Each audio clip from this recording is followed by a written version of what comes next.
evening. Welcome to the Northborough Southborough combined meeting, open meeting of Wednesday, December 18th. It is currently 6:15. We're going to call our meetings to order, our respective committees to order, except for Southborough at this time, to go ahead and move the meeting forward. And I will call Northborough School Committee to order. I'll call the region into order. I guess I'll call Union into order. So, all right, we're all set for that. So the first thing on the agenda this evening is audience sharing. Seeing that we have none at this time, we'll move on to our next agenda item. We have action on the minutes on the agenda. We are going to move that farther down in the agenda as we wait for a Southborough quorum, and once we have another member from Southborough arrive, we will jump right back in once they call their session to order and pick up on any voting items at the end of the agenda. So the next item we have after that would be instructional rounds. Stephanie Reinhorn. So this evening we have Dr. Stephanie Reinhorn, who we met 3 years ago. We sent a cohort of the leadership team to the Harvard Instructional Rounds Institute, and Dr. Reinhorn was one of the presenters and did an amazing job, and through a grant we have been able to bring her back to our district for the past 2 years, and she has helped lead the Instructional Rounds initiative, which I know many of you have heard about, and this evening she will explain exactly what that means and give you some insight into the work that is happening in our district. So welcome, Dr. Reinhorn. Thank you.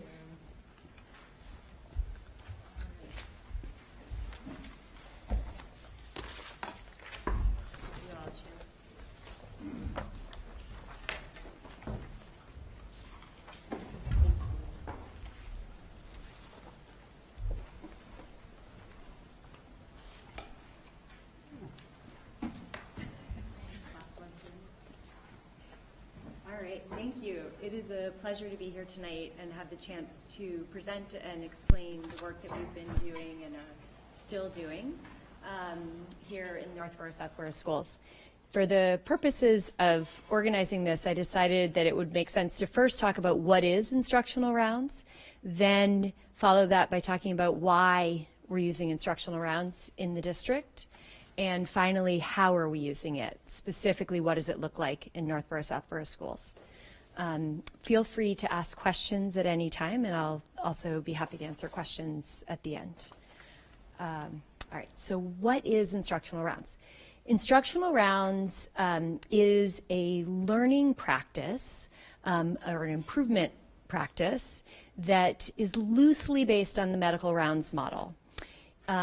It sits at the intersection of three elements that are quite common in schools: networks, groups of educators that are working together over time with a shared focus; classroom observations, which are used in lots of different ways in schools and school systems; and system-wide improvement plans, district strategic plans, school improvement plans. So in instructional rounds, it's at the intersection because it is a practice that involves networks of educators, consistent groups, using classroom observations to support their learning in the service of system-wide improvement plans in order to drive those plans forward. To try to bring this to life a little bit more, I'm going to talk about what an instructional round school visit looks like. So typically a network, and so first I should say that instructional rounds can look very different in different places. The practice is meant to be adapted and modified to fit the purpose and the context of whatever system is using it. However, typically a network is going to be a group of educators that are working together over time, and the rounds visits are one of the ways that they're learning together, not the only way that they're learning together. This cycle shows you how a rounds visit works. So when they're doing a school visit, it's based on this cycle. So if we start at the top, a problem of practice, one of the things that's a little bit unique about instructional rounds compared to many observational practices is that the host school defines the focus. The host school says, this is a problem that we are struggling with, working on, and want to focus on. And that becomes the focus of the visit. Sometimes a school is in a place where it's an inquiry question. It's not yet a clear problem, and it's still a focus defined by the host school. So when we go on a visit, we start our day, often in the library or a classroom, with the network together, learning about the problem of practice or the inquiry question that the school would like us to focus on. Once we have a good sense of their work, and that is the connection to the school improvement plan, ideally, we then break into small groups, usually 3 or 4 people per group, and each group follows a schedule visiting classes. Each group will go out and visit 3 or 4 classes with the problem of practice or the inquiry question as their focus. That's how they are deciding what to pay attention to and what to zoom in on.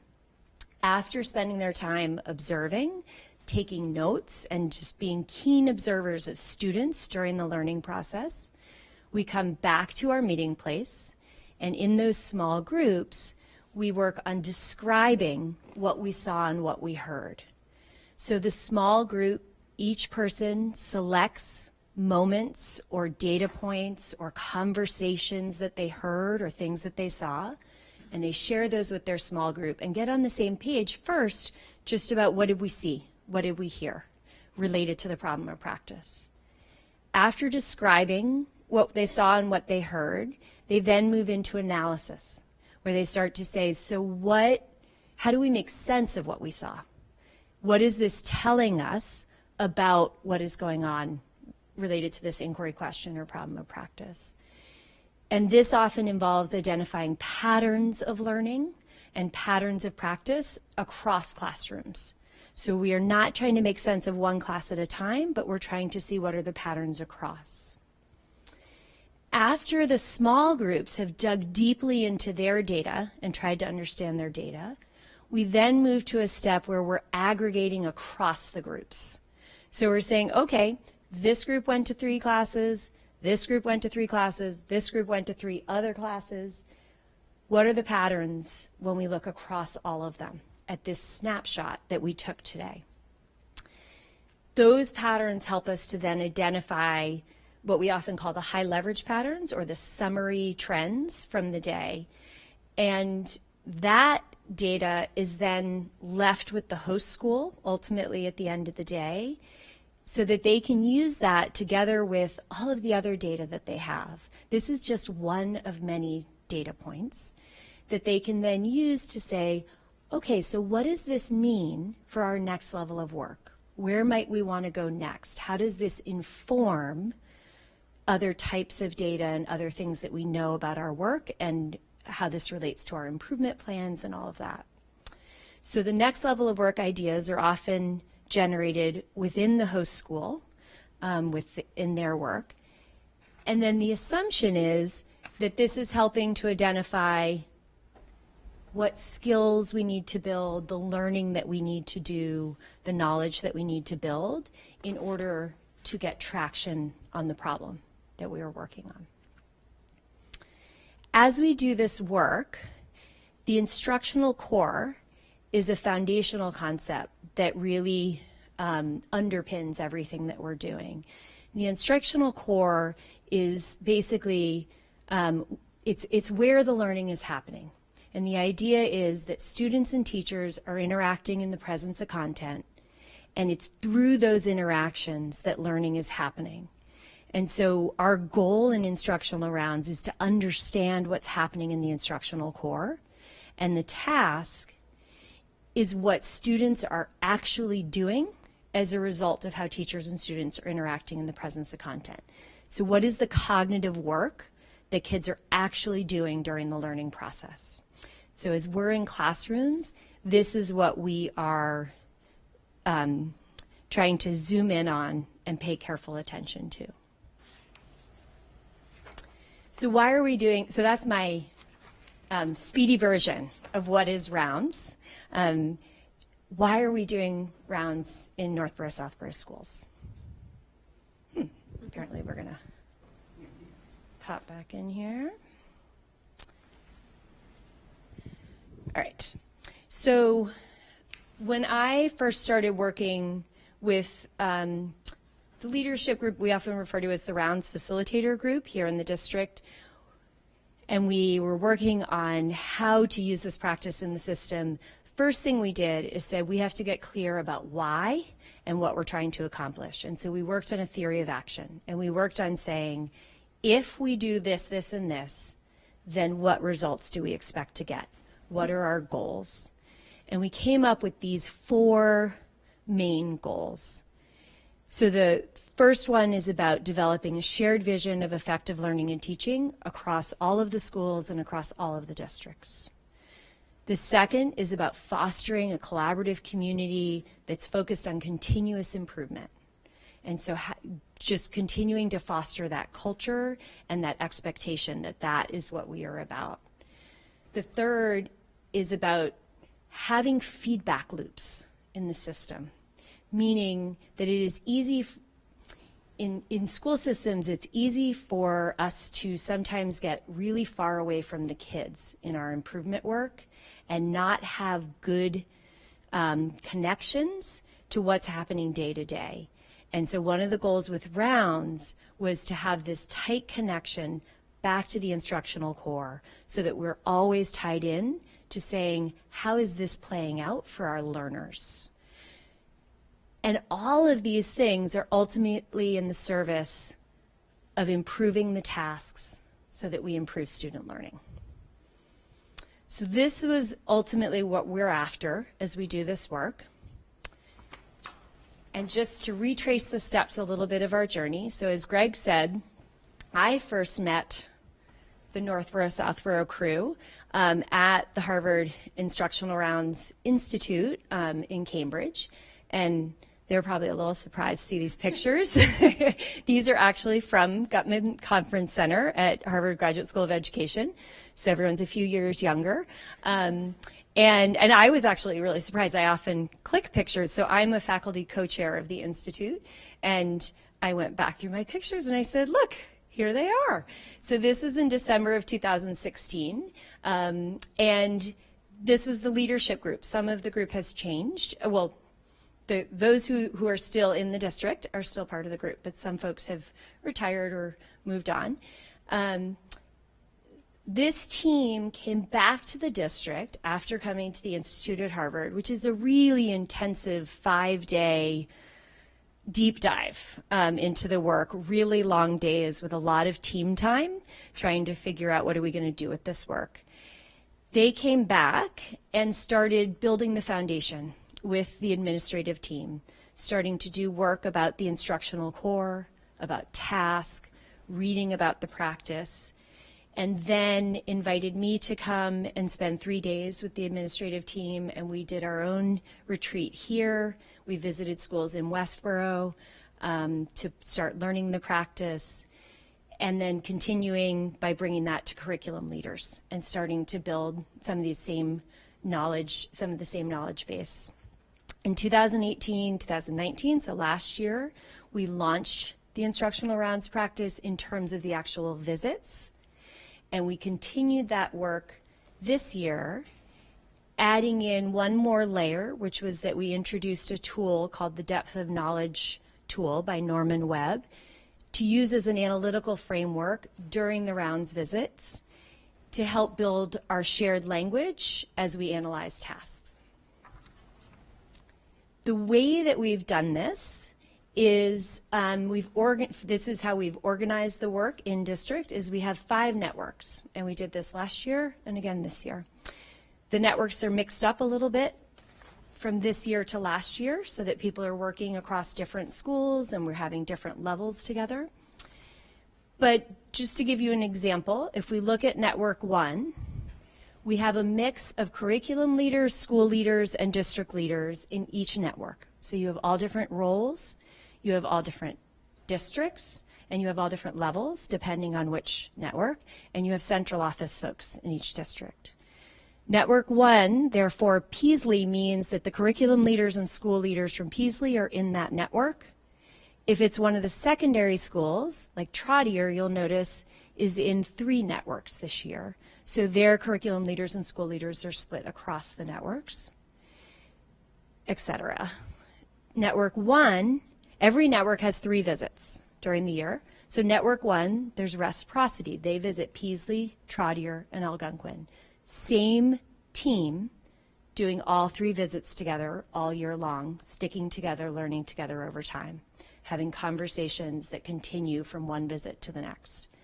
This whole set of 5 networks also meets 3 times a year in the curriculum summits right here, where we can do cross-network learning to share across the networks, to reflect on the work in the networks, to build our knowledge about things like the instructional core, the depth of knowledge framework, and whatever else we sort of realize are the skills and knowledge we need to build.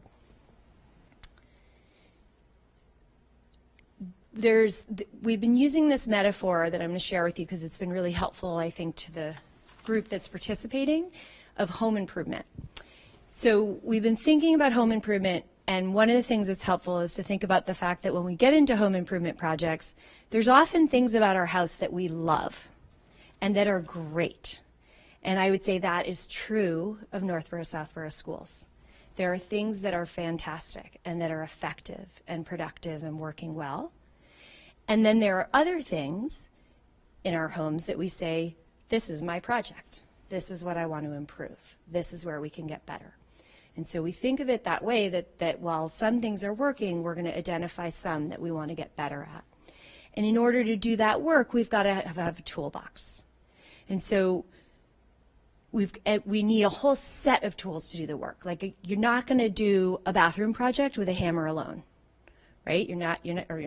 Good luck, right? So similarly, as we do our school improvement work, we have a whole set of tools to support improvement work. And Instructional Rounds is just one of those tools.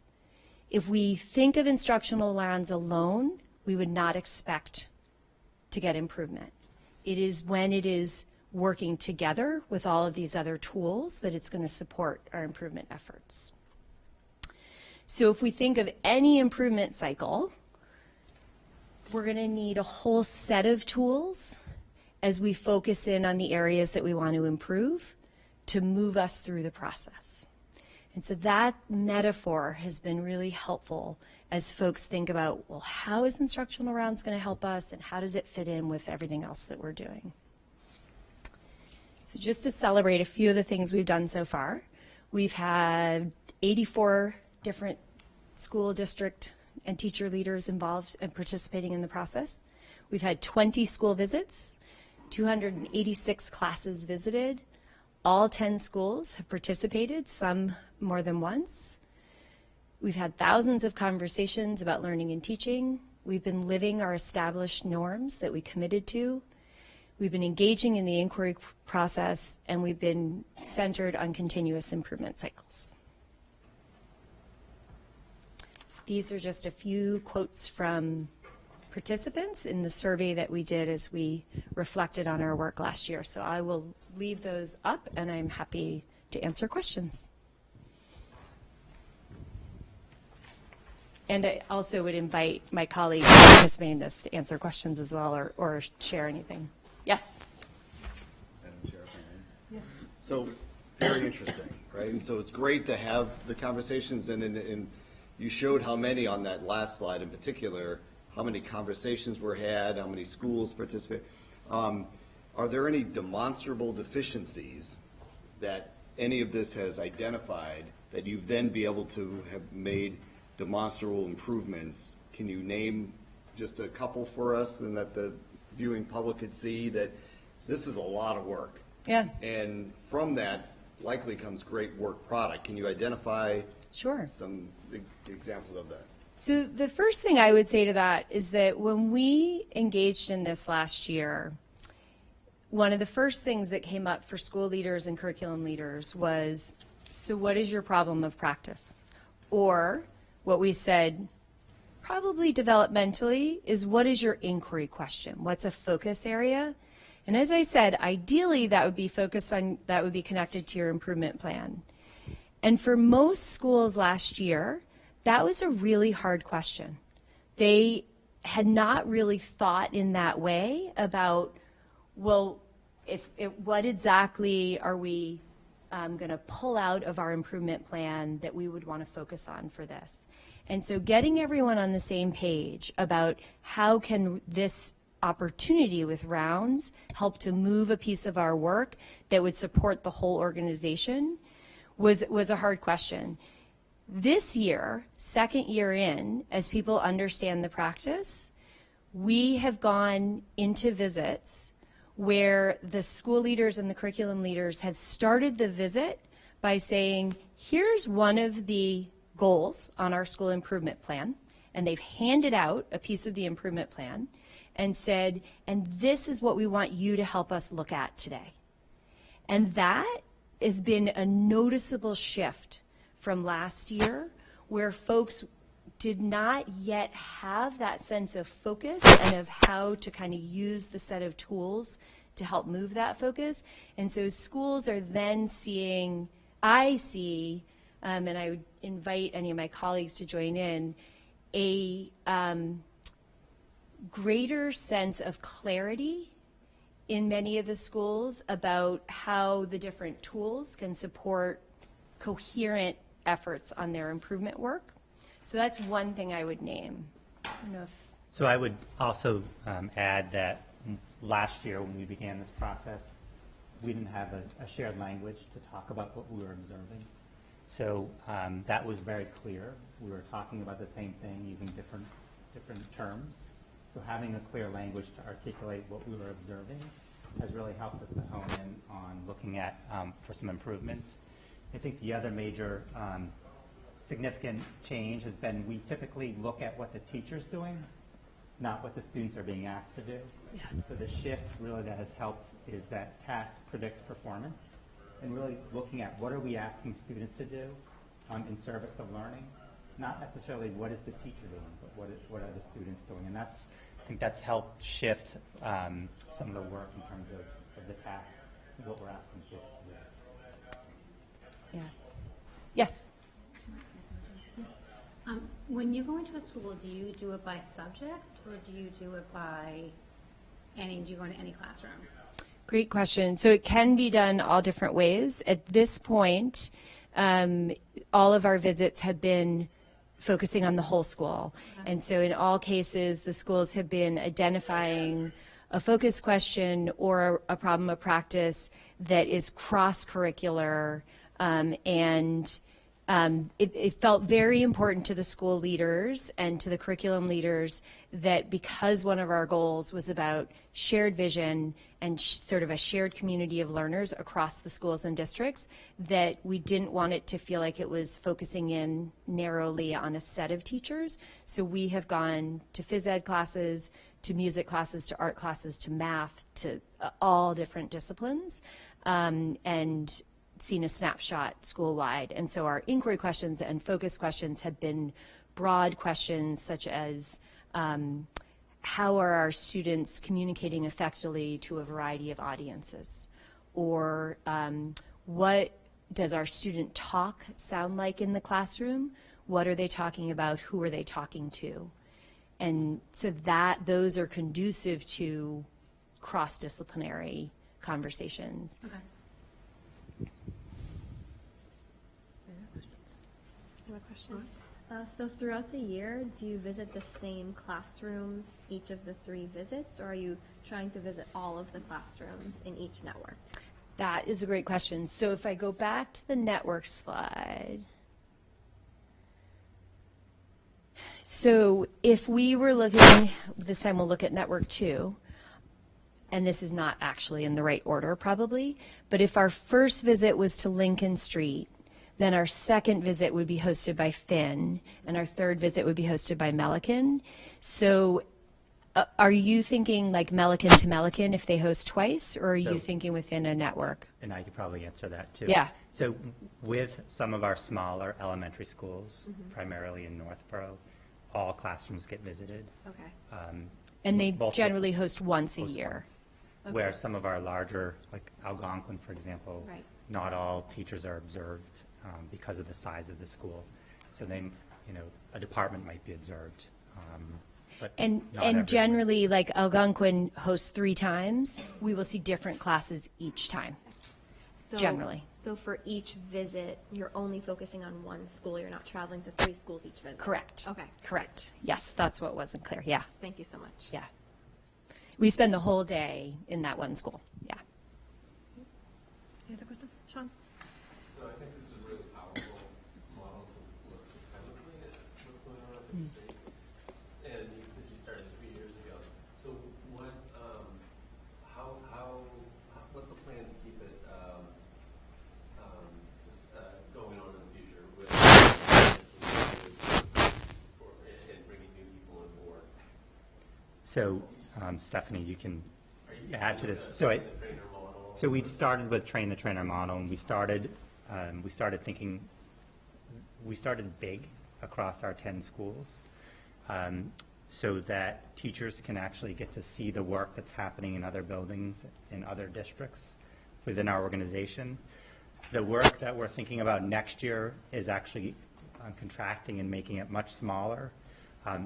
Schools maybe partnering with another sister school, and the 2 schools doing some observations and making it much more compact, and involving more teachers, not just curriculum leaders, in the process.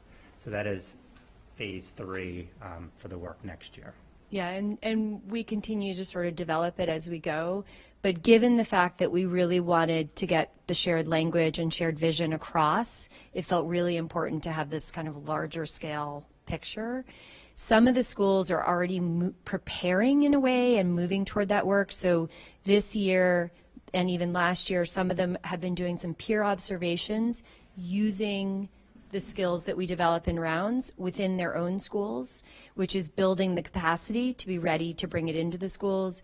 And we also, every school is going to be introducing the depth of knowledge framework, which we are using with the curriculum leaders in every school, so that as we develop that shared language across all the schools, we can then dive deep in the schools, and as Greg said, continue the work there or across smaller groups of schools.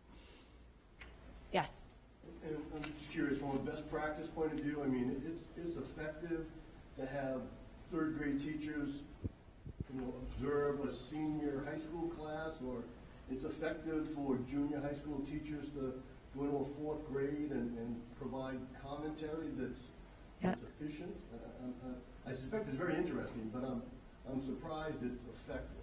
It's a great question. So I'm happy to answer, but I'm also curious if any of, because we actually, with central office folks, we have human resources, finance, like we have people from all different aspects of the organization involved, so that we can get on the same page about what are we about, where are we heading, what language do we use to talk about where we're heading, and others can chime in. But I find that actually observers who are out of their own element are really effective at providing insight and often holding up the mirror and helping people see something in their practice that they might not have seen without someone who's kind of coming from a different space and a different perspective.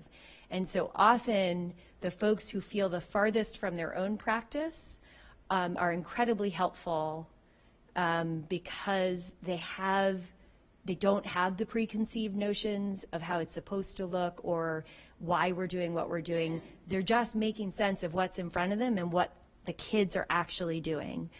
I think the other thing it does for us that's really, really important is create this vertical alignment and get us on the same page, pre-K through 12, about how our program builds over time and across schools. But I don't know if any others have perspectives on that.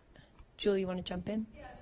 So in terms of as we go and observe, we go from class to class, and Stephanie has helped us to understand how to just make sort of non-judgmental observations as, a kindergarten teacher might be looking at a high school calculus class. So we bring all these observations back. So it really could be anybody making these observations. And then, as Stephanie said, it's really putting some meaning into these observations and finding patterns of what we see and discussing it.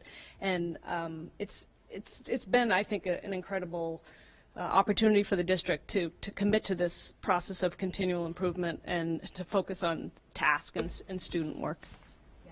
And I guess the thing I would add to that is obviously that person in the calculus class, that kindergarten teacher in the calculus class, is not going to be the source of information about content knowledge and how you teach derivatives. However, they may notice something really important about who's doing the talking in the room and the degree to which kids were able to defend, or maybe they can't tell if they're defending, but they can tell in what ways they're participating in the work and who they're communicating with. And so one of the things that's important is we all see boundaries on what we can and can't help each other with. But there's lots of ways that I think it is very effective. Yes? When the group of educators go in to observe, is it just observation, or is it also a model that is observation and having some interaction with the students to see if they are able to relate what they're learning back to? I mean, can those educators ask questions, or is this just pure observation? We do interact with the kids. We always check with the host school, just in case there are certain classes where we get the feedback of, actually, this is a class where you should not interact with the kids for one reason or another. But we will ask them, tell me about what you're doing, what's going to happen when you're done with this, what were you doing previously, and hearing the students' perspectives. We try to walk that line of not interacting so much that we actually disrupt the learning process, but we do interact as a source of understanding their experience. And the last question, I don't know if you'll be able to share it or not, but what is, I forget what the correct word was on the first slide, but when you have a focus that you're going into a school, can you share any of those focuses that you have observed? Sure. So this year there are several schools that are focusing on student communication in one form or another. So one is about students' ability to communicate effectively to a variety of audiences. In another school, there's a focus on discussion and how we are creating opportunities for student discussion and how are we doing with that. Another is about how do students show what they know. So how do we know what students know, and how are students demonstrating and showing what they know? Let's see if I can remember any others. That's good cross-section. Yeah. There have been some about problem solving. There's one about how are students engaging with the task. They tend to be at this point because we're going across disciplines, they're pretty broad kind of aspects of learning. Okay, thank you. Sure. Yes. Can you talk a little more about how you take what you find and communicate it back to the staff at the school? I mean, especially, I think you said the idea is to get everybody on the same page within the school. I mean, it seems like a challenge to take any finding and communicate it to the entire school. That is a great question. So when we do a visit, so if you think about the networks, if we're visiting, for example, Algonquin, there are members of the Algonquin team that are doing the visit with us. So we are collaborating with them in supporting them on the inquiry question that they've asked us to look at. So they then are the connector back to the school community. So the network itself is not sharing back to the school and saying, here's what we found and here's what you should know. But the school leaders and teacher leaders who are participating in the visit are then figuring out, how do we share this and use this? And so different schools do that in different ways. Some of them are taking it then back and having sort of a meeting of their curriculum leaders and saying, Are we bringing this to a faculty meeting? It's done in different ways in different places. Are we bringing it to our team meetings and sharing there? They have all of the charts and all of our work, but they end up with a list of these sort of summary patterns. And when we're using the Webb's depth of knowledge, so there's often patterns of what types of thinking were we seeing students engage in, and then whatever we saw usually ends up being like 5 to 7 statements. But it's really then and I work with them, the principal and the curriculum leaders, after the visit, and that's where that sort of whole home improvement idea comes in. Because this is one set of information, so then I will follow up with them and say, how does this fit with the ongoing work that you're doing? Where do we weave this back in? How do we share it out? So at a school recently, we shared out the patterns at a faculty meeting, and we used that also as an opportunity to introduce the depth of knowledge framework to that faculty and give them their first interaction with that framework, because the language of the framework was in the patterns. And so that was their first interaction. They will have to have other opportunities to interact with that framework. And so then I'll work with the principal and the curriculum leaders to say, what are those going to look like? Are they going to be in faculty meetings? Are they going to be in grade level team meetings? And that's kind of the ongoing improvement work of the school. Kelly? Yes. For Trottier, Melican, the high school, and central office, are they the same people in each of the groups, or are they different? Different people. So the difference is that if you take, like Melican, for example, they have 9 curriculum leaders, I think, plus an assistant principal and a principal. Okay. So they have a total of like 11 people, whereas a school like Finn might have 4. Okay. And so what we did, and Algonquin has even more. You have the whole school-based leadership team. So what we did is 3 might be in one network, 4 in another network, 3 in another network. Okay. So nobody is in more than one network. And so within the networks, then they would have different goals, or no? Is it like So like when we visit Melican, would they have a different focus for would each the visit? different network have different focuses? Yeah. No, because the focus is driven by the school, right? Okay. And so it may evolve over the course of the year from the first visit Melican hosts to the last visit, because they may have learned some things and narrowed it down.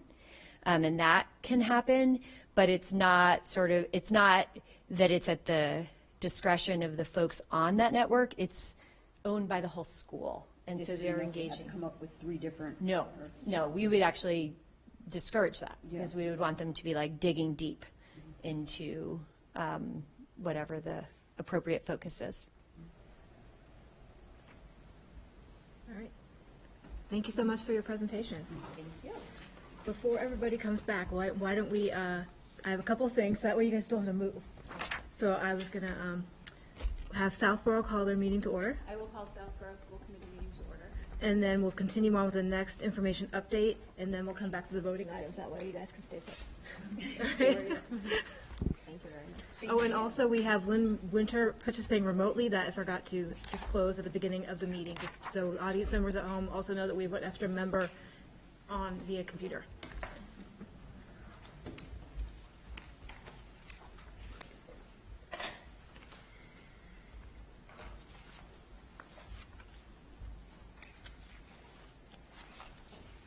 So while Julie's setting up, I'll just briefly share that Julie and Andy Mariotti and a group of teachers have been studying our student information system for approximately about a year, looking at what it does well, what it does not do well, and what other options are out there.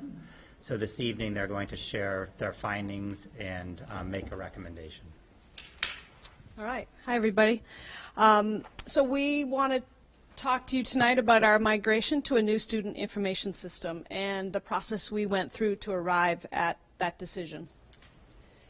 So currently we're using iPass and have been using iPass since 2001. And we thought it would make sense to explain what a student information system does, but I'm sure you can probably figure it out based on the name. We abbreviate it to SIS. So a SIS basically stores all the important student information that's necessary for teachers and administrators to manage their classroom and to run their schools. So that information would include parent and family contact communication, scheduling, attendance, grading and transcripts, mandatory state reporting, and then integration with our other instructional programs.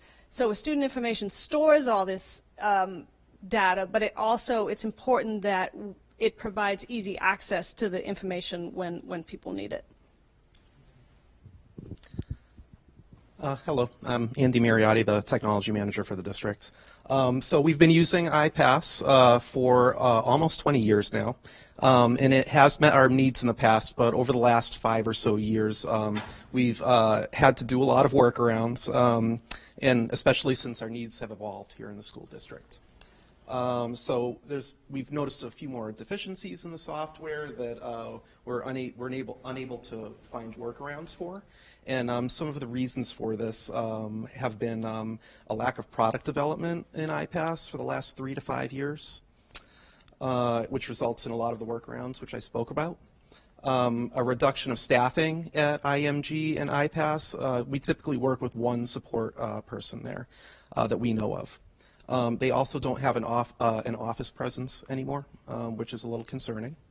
Their support turnaround time has grown from a typical maybe couple of days to more, depending on the support that we're getting at that period of time. We've noticed a lot of other school districts also moving away and researching other options, just as we decided that we needed to do.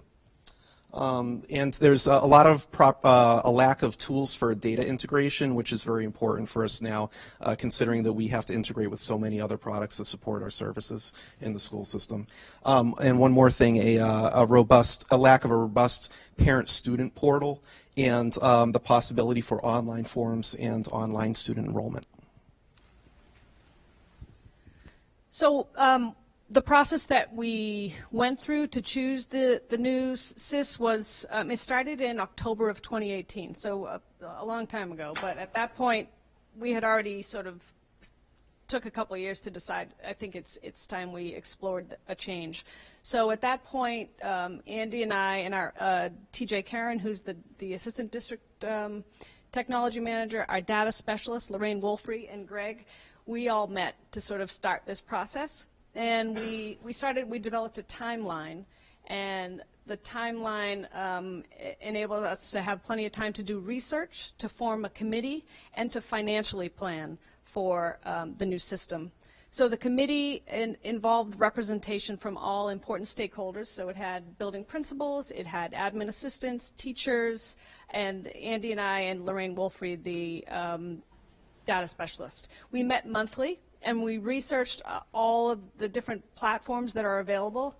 We reached out to educators and administrators from different districts that we knew, and to sort of talk to them about their student information systems and what their transition process might have been like if they had recently transitioned. We visited other school districts. Then we sort of narrowed it down to 4 different vendors, and we invited those vendors to Northborough, Southborough to come and do a demonstration. We developed a rubric. One of those vendors that we were still evaluating was iPass, so we thought it was important to include them as we chose, and to sort of evaluate them along with the others, and to sort of talk to them about their future.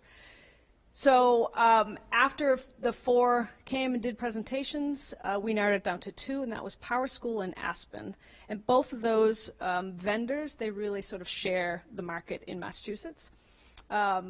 At that point, we were given access to like a trial version of their platform, or a sandbox, and that was extremely helpful. Everyone in the committee was involved in that, trying out all the different modules and evaluating the functionality.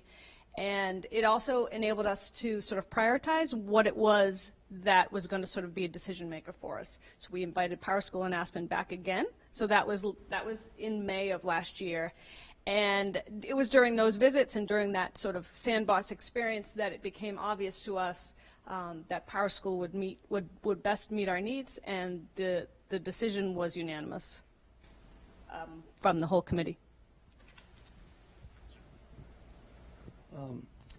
So we thought it would be a good idea just to briefly talk about the process for implementing a new student information system. We do have a basic timeline. It begins in this January, where we'll have a kickoff, getting all of the necessary parties together to get everybody on the same page about what the plan will look like. In February, we'll do our first pass data import, which is necessary to get the ball rolling and get student information in for scheduling. In March through May, we'll be scheduling, doing scheduling in the new student information system for our high school students.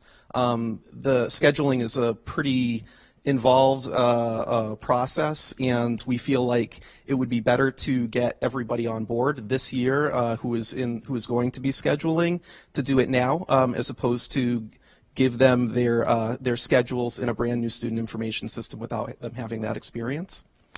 In July, we will be doing our second pass data import, and then with ongoing data validation going on to make sure of the data integrity, making sure that what we bring over is exactly what we want to bring over, and it's accurate, and like I said, the integrity of the data itself.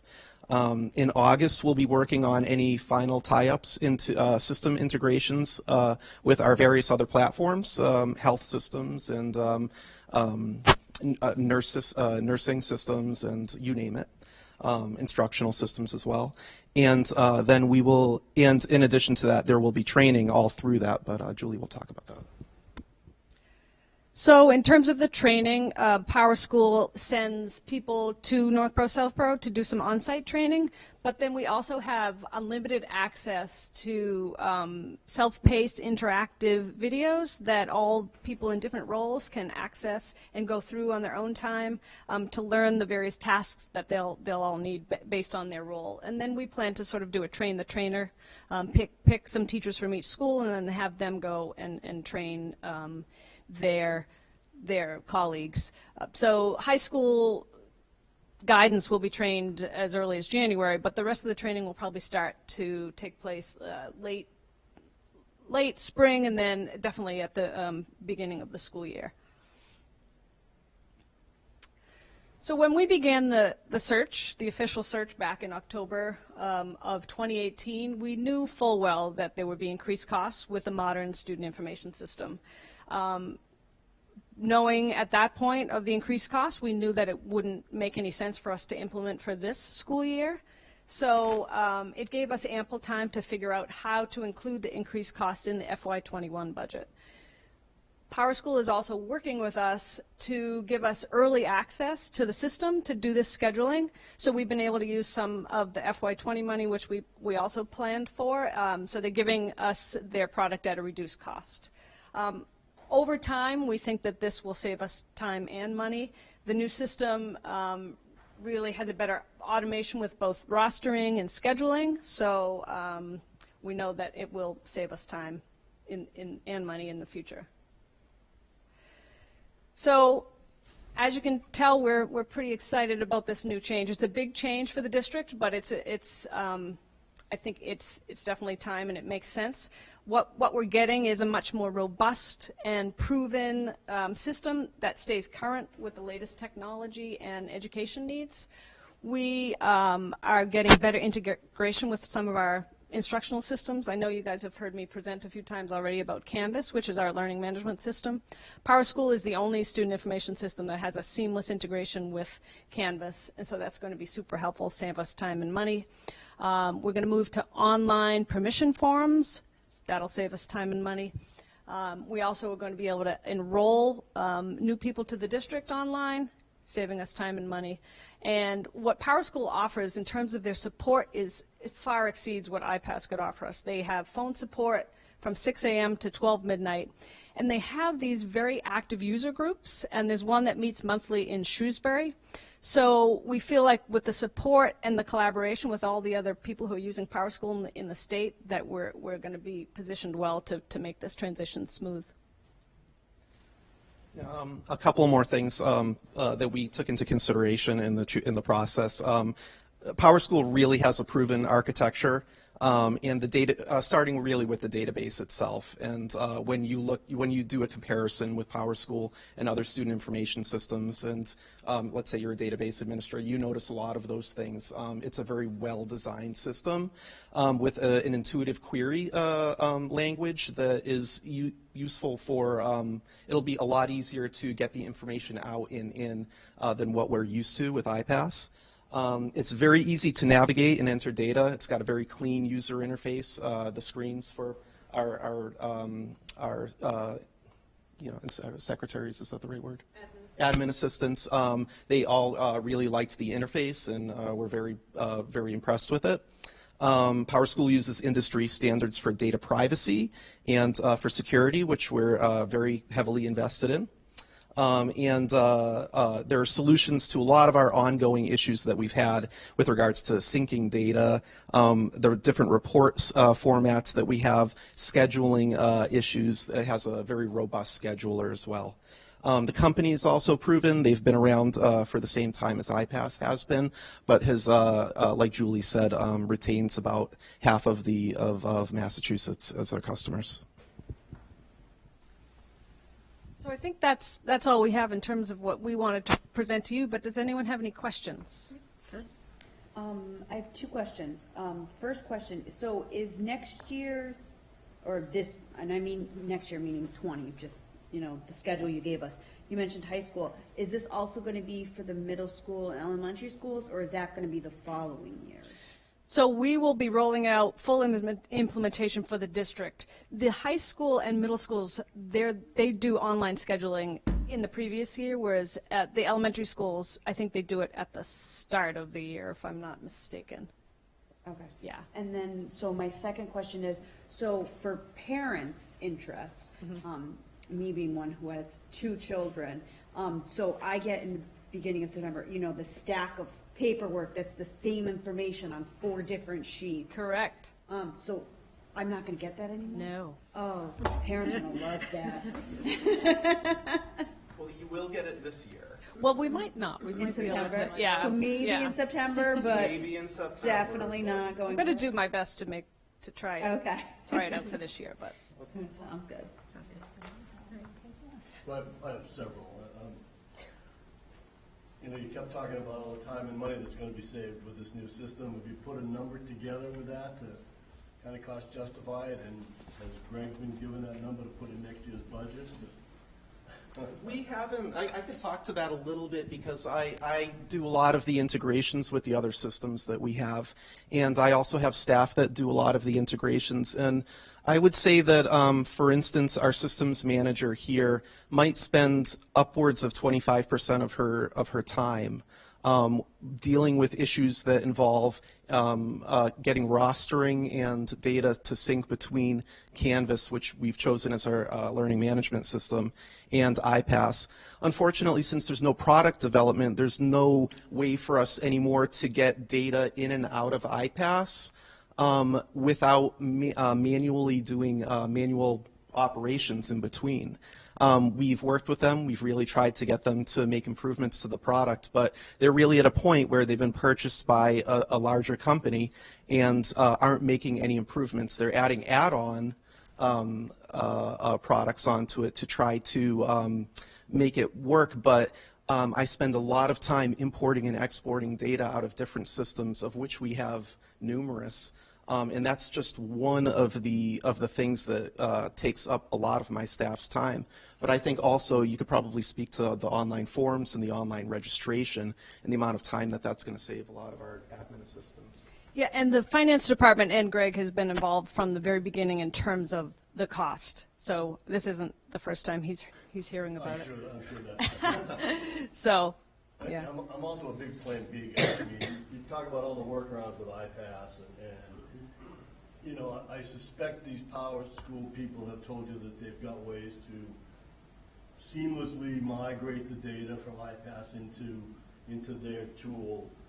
Salesmen always say that, and I'm just kind of curious if you miss your deadlines, you know, have we got money in the budget to keep iPass going for another semester or longer if necessary?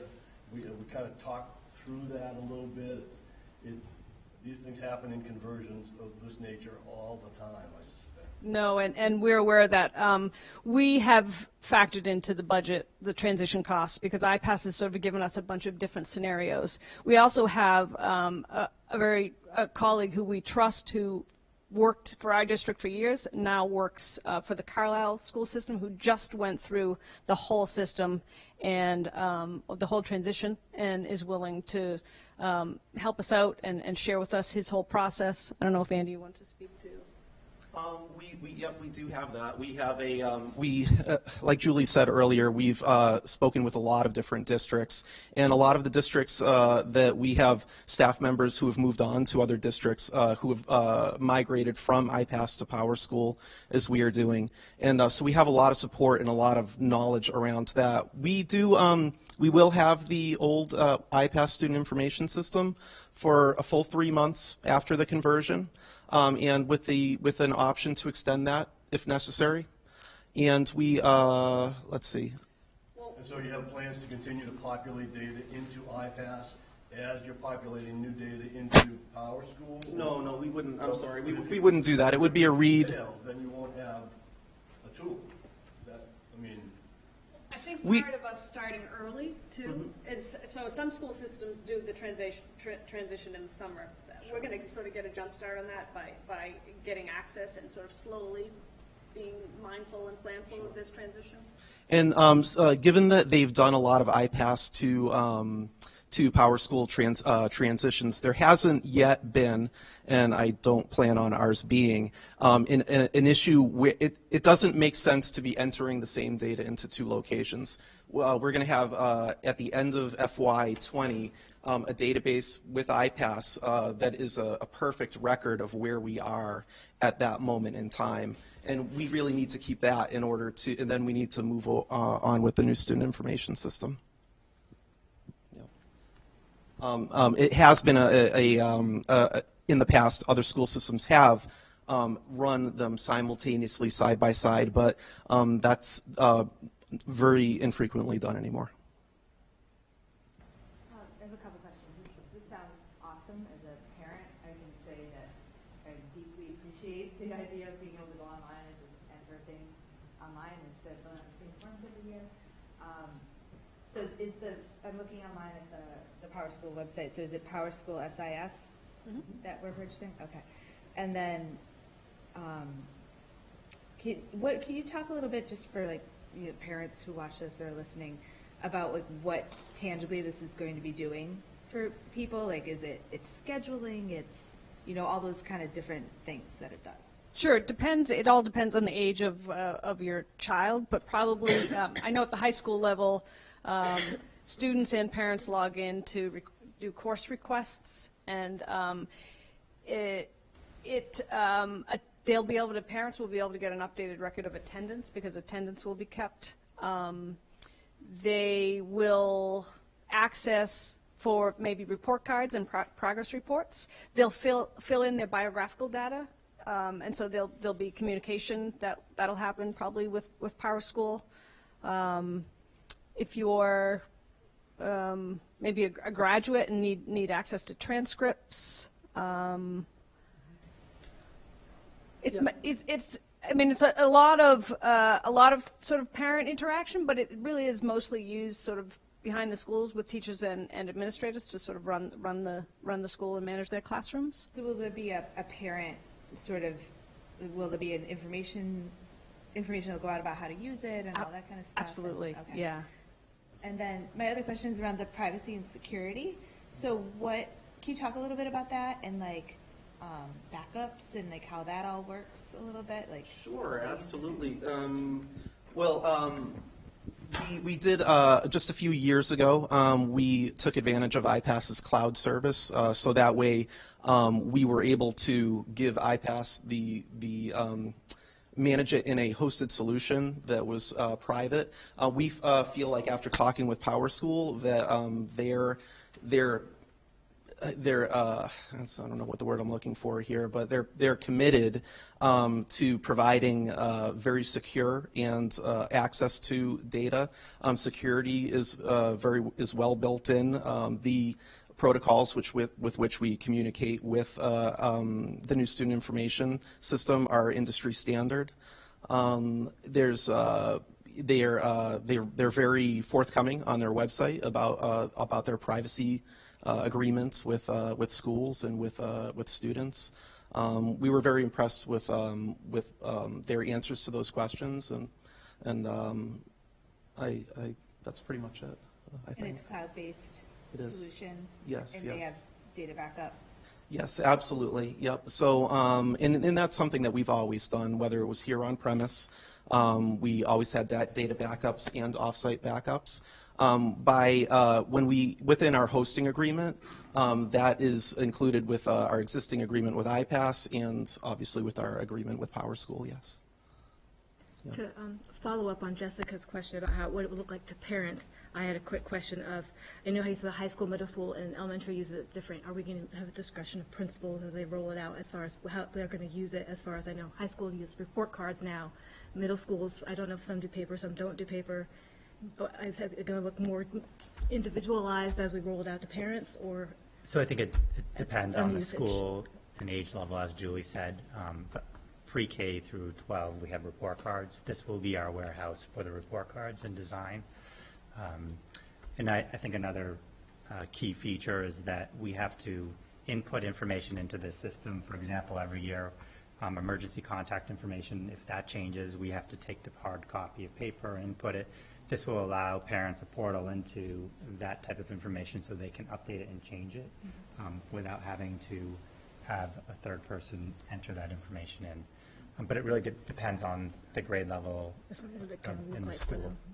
Yeah, and I don't think in year one schools are going to make drastic changes in terms of distribution of report cards because there's no need to do that yet. But I think over time they'll analyze what practice makes the most sense. So I just also would like to comment that our student information system is the tool that we're required to use to create all sorts of reports to the Department of Elementary and Secondary Education.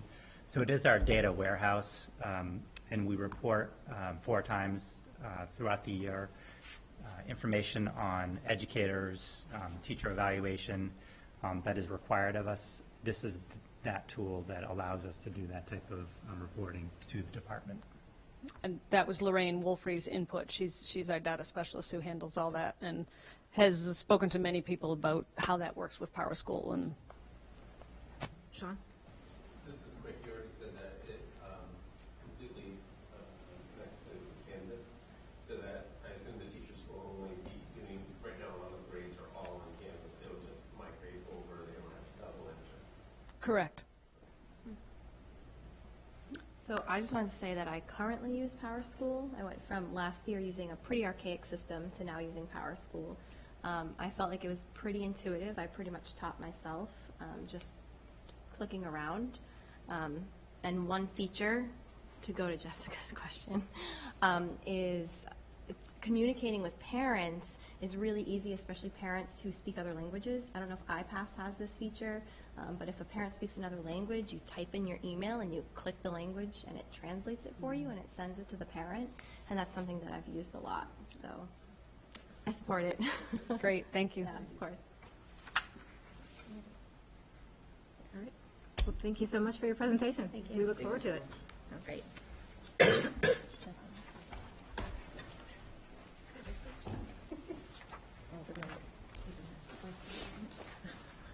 Let people go, Justin.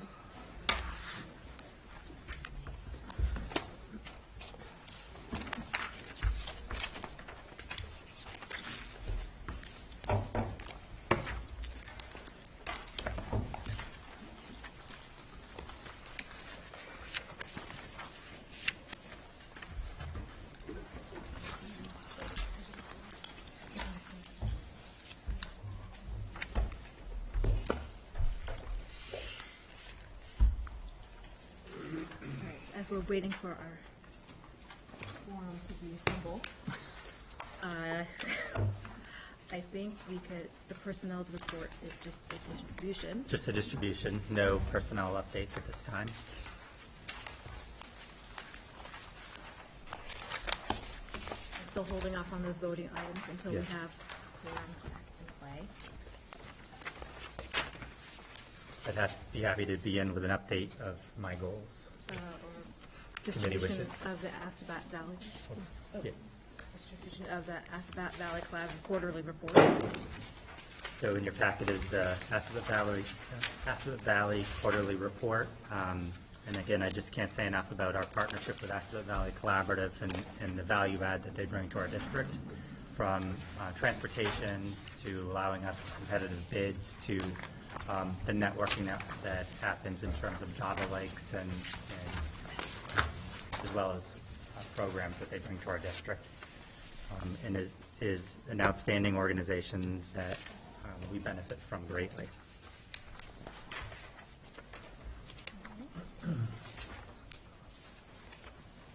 See, as we have all our numbers here, the next item we're going to move on to is the action on the minutes. We have combined open meeting minutes of October 30th, 2019. Entertain motion. I'd like to make a motion for Northborough, and can I do also the region? Can I do it? Okay. I move that we accept the combined meeting minutes of October 30th, 2019, as stated for Northborough and the region. A second for the region. A second for Northborough. So moved. Second for Union. I'll move for Southborough. Second for Southborough.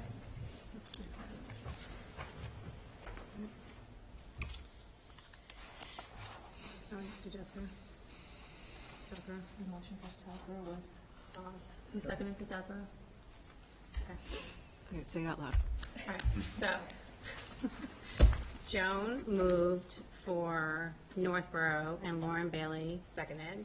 For Southborough, Paul Desmond moved and Jessica Devine seconded. For Region, Joan Frank moved and Paul Bucka seconded. And for the Union, Kelly moved and Paul seconded. Correct.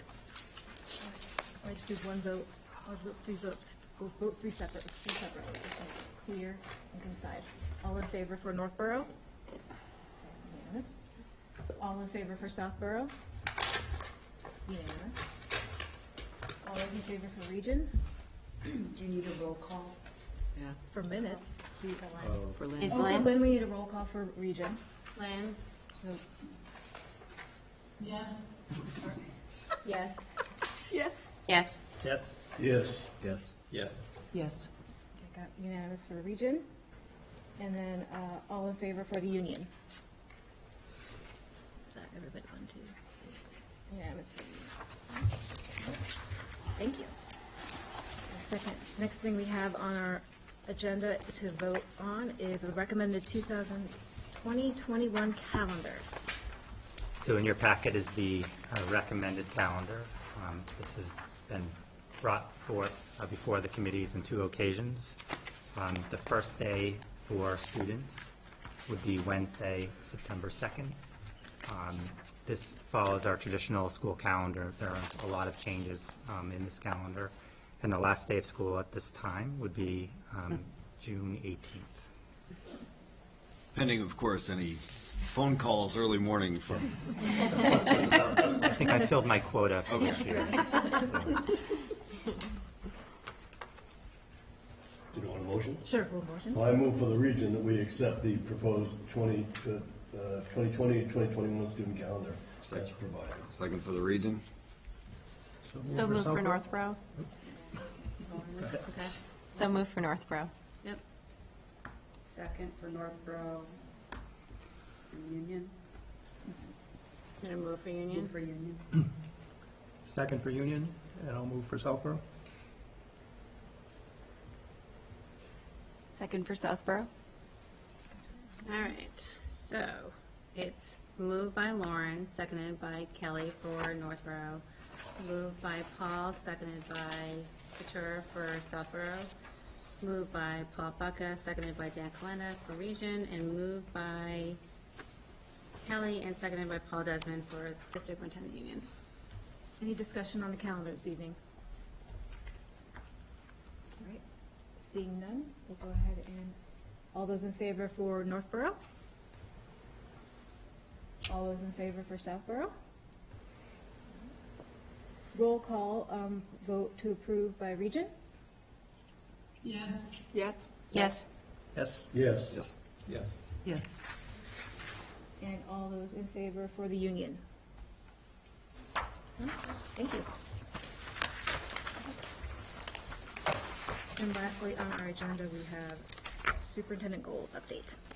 So I'm finding it very hard to believe that it is almost January. I feel like I'm still stuck in the month of October. But the winter weather has made me realize that winter is upon us. So I want to provide the committees with a progress update on my 2019-2020 goals. The first goal is to engage the school communities in developing an updated strategic plan. The district is implementing the Planning for Success model as a strategy, which includes revisiting the district's vision, mission, theory of action, and strategic objectives. A strategic planning steering committee has been formed and consists of educators, parents, school committee members, principals, and district leaders. As part of the visioning work, engaging key stakeholders in identifying the knowledge, skills, and attributes important for students to graduate from Algonquin Regional High School. This includes thinking about the various perspectives, such as families, educators, students, and future employers. Thus far, 4 Portrait of a Graduate sessions have been held, and more community sessions will be held after the new year. This Friday, a strategic planning survey will be launched, and the data collected will be used to help identify focus areas and continued growth. And lastly, the Northborough and Southborough administrative team is examining data ranging from MCAS to Metro West health data to local assessments to identify strengths, weaknesses, and threats. And the target date to bring the new plan to the committee is in April, and we're well underway in terms of updating the strategic plan. My second goal focuses on working collaboratively with school-based and district leaders to establish a common vision and understanding of learning and teaching. This work has included implementing year 2 of instructional rounds and engaging curriculum leaders in observing teaching and learning, and sharing a common framework that allows teachers to build a common language and a common understanding. This work includes all 10 schools, all district and school leaders, and curriculum leaders. And as Dr. Reinhorn shared in her presentation, this work is about observing practice, identifying patterns and trends, and building a shared knowledge. My third goal is to engage in regular scheduled school visits to observe classrooms with principals and directors so that we can better support and align the evaluation process and help ensure teachers have the tools and resources to provide students with the highest quality of education. The NASA leadership team has engaged in observing classroom instruction. Each Monday, a small team, led by me, visits 2 schools. We identify a focus of our observations and observe teaching and learning with the goal of fine-tuning our own ability to observe and provide feedback. The learning of these visits is not about the educators, but rather about the learning of the visiting team. In addition, the leadership team has been engaged in calibrating observations and the way educators are providing feedback. The NASA team established a new visitation protocol, which allowed for more consistency in the process. And we're also working on calibrating observations so that from one evaluator to the next, there's consistent observations and feedback. The last goal is to develop the administrative leadership team as a high-functioning team with a shared vision for excellence in teaching practice, effective instructional leadership, and school climate and culture. As a leadership team, we began the year developing a common framework to focus its work for the 2019-20 school year. The NASA team has had several new members or people new to their roles, and a lot of the work has been team building, identifying our common agreements, and making sure we are all on the same page. Lastly, this fall, the leadership team launched feedback surveys to provide feedback to our leadership team from faculty and staff around school climate and culture and ways we can improve as leaders. And much of this work has been a collaborative effort with the NASA and leadership team. And I think the strength of our organization are our educators, but also our school and district leaders. And it's a great place to be a superintendent. And it's been a challenging 6 months, but a great place to be. So thank you, and I'd be happy to answer any questions. Great. Anybody have any questions for Grace? Well, I think this is great. I love the idea of getting updated on the progress and how things are going.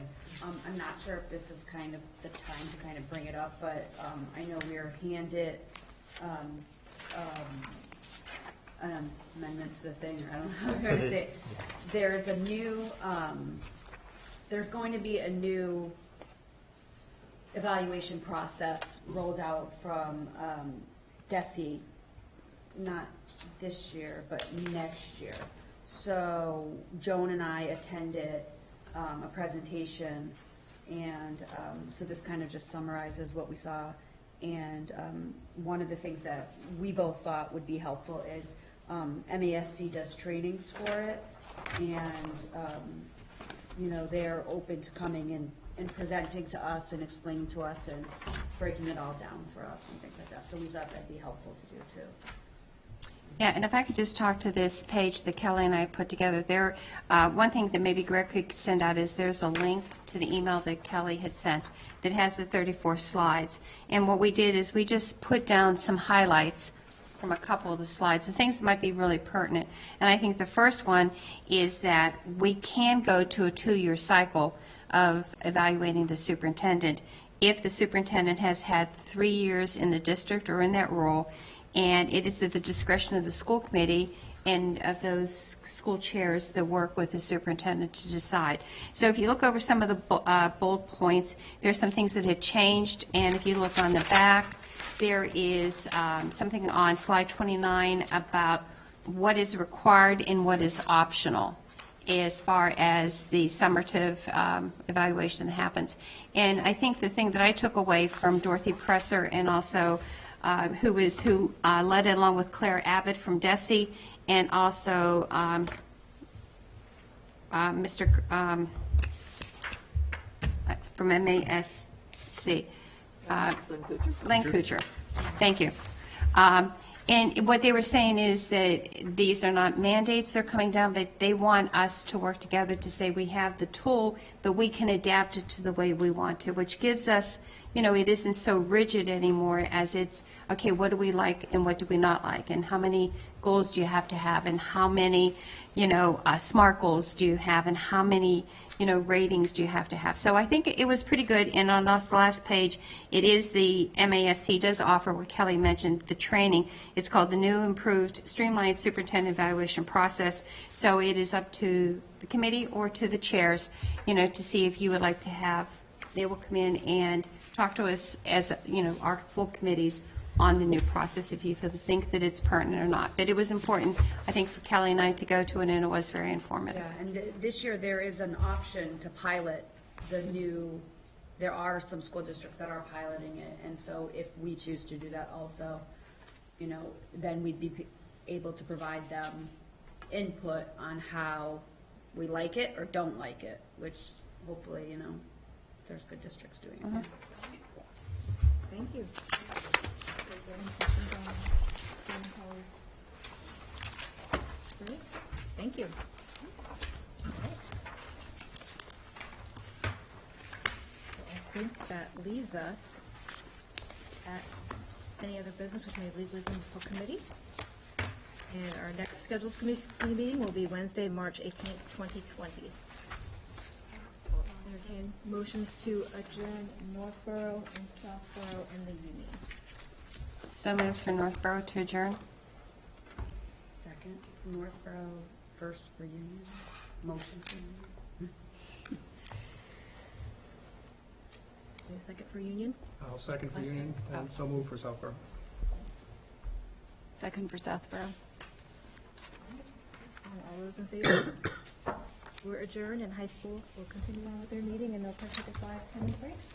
Or go right into it, whatever you want to Let's go. decide. Let's go. Chair. I like that. Let's go. Yeah. closed senior session. You guys are still open. Yeah. Huge. I don't even want it to sign. You're still open. Are we starting the executive session? No. Oh, okay. Then let's go. I have a purple pen.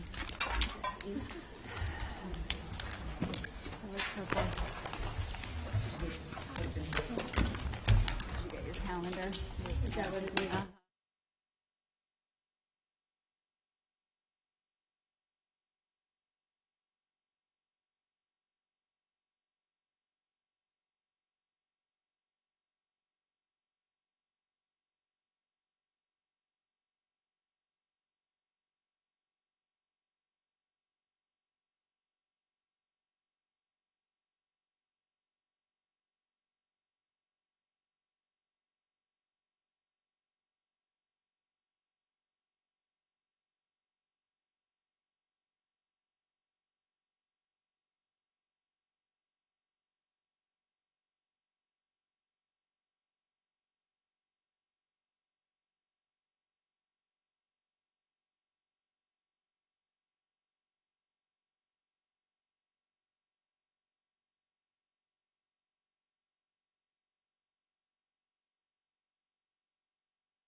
Action is action on minutes. It's uncomfortable.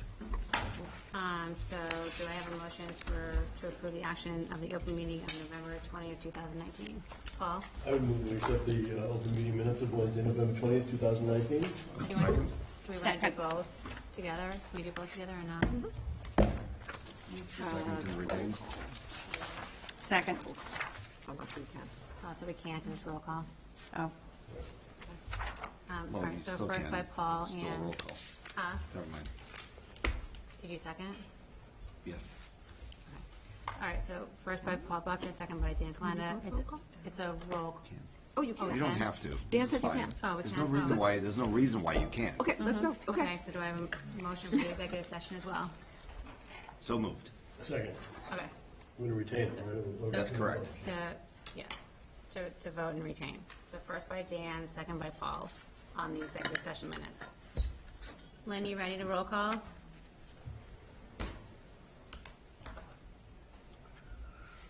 Lynn? Others can start if you want. Kathleen? Roll call. Roll call. Roll call. Yes. Yes. Yes. Yes. Yes. Yes. Yes. Yes. Passed. I think it passes. Yeah, exactly. Abstain. Okay, so the second is the educational policy. So in your packet, there are three field trips. Actually, the first one is staff members' request for daughter to attend Algonquin Regional High School. So we have a staff member, Christina Connolly, who works in the Algonquin Regional High School Science Department. is requesting that her daughter attend Algonquin Regional High School as a freshman next year. I did check with Dr. Walsh, and she supports this request, and from all indications, this student is an excellent student and is in good standing in her current school that she attends. So this has been our longstanding practice. I move that we allow and accept the request from Christina Conley to allow her child to attend Algonquin. Second. Moved by Paul, seconded by Joan. Roll call. Every time. Okay, yes. Yes. Yes. Yes. Yes. Yes. Yes. Yes. Lynn? All right, it passes. That passes. Okay. So next is the approval of DECA's overnight field trip, February 27th through 29th, 2020. So the packet was submitted and it's for your review.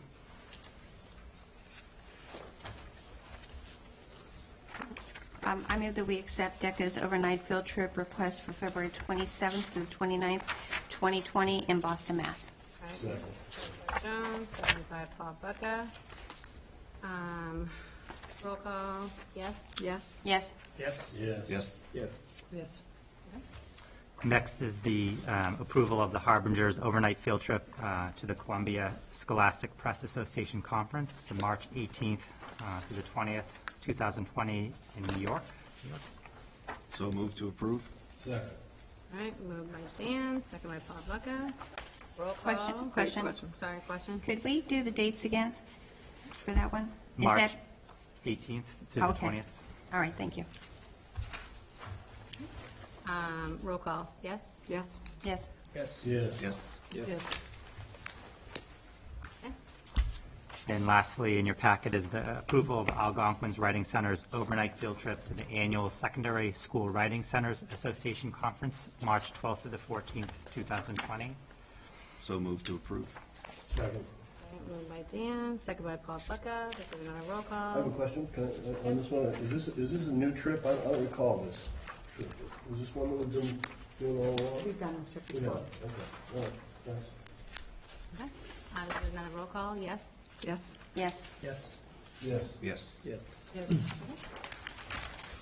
It's like a wave. Okay. Our next is new business. So we have Jane Beatar, the Department Chair for ELA, here to present, give an update. I have a no frills presentation for you tonight. It's old school. I have my posters. All right. Oh, good, good. I don't have index cards. I've upsized. So I do have a few notes, and I'm glad to be back. I don't know where to stand since I don't have a PowerPoint. Floor Is is this yours. good? Floor is yours. I've done this several times, and I do enjoy it, and I didn't think I'd be nervous about it anymore because I've done it many times. But last night I had a dream that I missed my presentation because I was at Lowe's Market in town, and Tom Lowe was forcing me to try his new spare ribs. Not only did I miss my presentation, but I showed up here late with barbecue sauce. So I guess it's still a little bit, I may be a little bit nervous, but always a joy to share with you. It's been a couple years, and I guess this time I thought what I wanted to share was a little bit about what, in the English department, we are doing to maintain or establish more of a reading-writing community. So bringing a lot of what we're doing in the classroom outside the walls of Algonquin. So to begin, the summer reading program we do, we change it up every couple of years. It's always quite different, but we always have a summer reading program.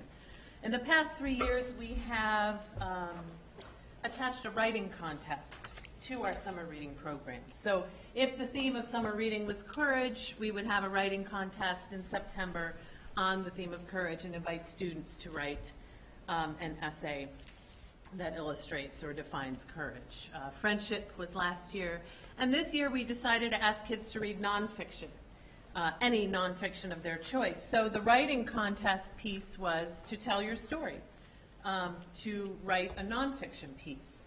And this year, we also extended the contest to faculty and staff. I was excited to do that. I wasn't quite sure how many entries or how much participation we would get. But I really want the adults in the building to tell their stories. I want them to do what we ask our students to do every day, to write and to share what you write and to write for an audience. So it was kind of exciting. There were 12 faculty entries. And there were, I have the winning entries are over there somewhere in that little showcase. There's a packet of the 12 entries from faculty and staff and the 30 semifinal entries from students. There's a one winner for each grade.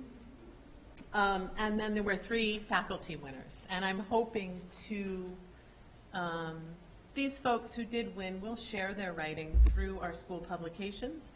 But I've had one conversation with a local business. I'd really love to do a spoken word event so that the teachers and the students can share their stories if they choose to. What I like most about this isn't the contest. What I like most about these collaborations with students and teachers is when we get together and teachers and students sit down to judge the writing. And so we'll get teachers from all different subject areas and a couple of students and sit down together and read the entries and talk about them and score them and pick the winners. So it's always fun and enjoyable to sit down with students and have discussions about writing. And for the students to read each other's stories. I don't know, Meredith, if you've ever been on one of those. I was on it this year. You were on it this year. For the students or the faculty? The faculty. So you read the faculty pieces. Okay, did you want to say anything to them about that experience? They were really interesting. They were very good stories. There were, if I recall, there were more than one about breakups. Yeah. Right, yeah, going back to earlier years. So again, it's nice to have those opportunities to sit down with kids and talk about writing and tell stories. I can't give an update on the English department, of course, without talking about the Algonquin Writing Center and the Harbinger. The Algonquin Writing Center kind of embraces a sort of writing community and reading community in obvious ways as peer tutors, but this year they also offered, I think last year they did 2, college essay writing workshops. So they invite kids in, seniors who are working on college essays. They have brainstorm sessions. They follow up and they'll do some peer tutoring with drafts, and they offer that for kids. And they have the Night Against Procrastination. And they set up here in the library with food and music, and they invite kids to come in and do some writing right before deadlines, or just to come in and make writing a social thing. And I think that's what we look towards, right? Making reading and writing a social endeavor as well as an academic endeavor, because it's tough for kids, you know. Not everyone likes it. Not everyone likes to read. Not everyone likes to write. It's a chore. It's hard. It's laborious. And these are teenagers. So anytime we can make it social, we try to do that. The Harbinger. Oh, let's see. Some other good news from the Writing Center. Just this week or in the past week or two, I got some great news about Seth Zarnecki, who's one of the co-founders of the Writing Center, the faculty member, English teacher. I have here a book that was published, Advocating, Building, and Collaborating, a resource toolkit to sustain secondary school writing centers. And Seth is the Northeast regional member of the secondary schools writing centers. It's a national association, and he was invited to write a chapter. So he's got chapter 2 in this book right here, which is very exciting, and a letter that Sarah and I received from the president of that association acknowledging his advocacy for student writing centers and all of the work he has done over the years. So again, I couldn't be more proud of the kids and the Writing Center and the work Seth and Sarah Stein have done. you just approved a field trip for March, and they're going to go to, I guess they go to DC. Is that what you said? I'm not sure. Annandale, It's the Virginia. same. Oh, it's a different place this location. year. Yeah. Okay. But 4 of the kids just found out that their proposals to present workshops at this meeting of secondary school writing centers were accepted. So 4 students, last names I don't have, but Nadia, Paul, and Rachitha are going to be working together as a threesome to present a workshop at this conference. It's called A for Effort, the role of grading in the high school tutorial session. And then Jordan is going to present on her own a workshop called, wait, what did you say? An analysis of language and perspective in writing centers. So another opportunity, and these kids are doing this out of their own desire. They don't have to do it for coursework. They're doing it because they're interested, because they're experienced, and that's the kind of opportunity that we at the high school want to promote all the time, these real-world, genuine opportunities to build confidence, to practice your public speaking, to address an audience, to do work that matters. And so that was just shared with me today, actually. The Harbinger, again, a 3rd year, I think, in a row, that the Harbinger is going to receive a Crown Award from Columbia Scholastic Press Association, and that's among the highest achievements. So the work of these kids and these teachers is why I love it here and why I feel goosebumps and pride when I talk about and think about my colleagues and my students. Let's see. I do have some student writing that has been published in various places on display over there. We're always encouraging our students to submit their writing to publications, to enter writing contests, kids at all levels. And so one of my kids taking CP writing workshop had a letter to the editor published, a football player, just this year. And he could not have been more proud. So giving kids an opportunity to bring their work outside of the classroom in any way we can. The National English Honor Society. Admittedly, I think there's far too many honor societies. I don't know if that's something you talk about, but when kids came to me a few years ago and said, oh, we want to start an English honor society, and I didn't know what to say. I didn't know there was one.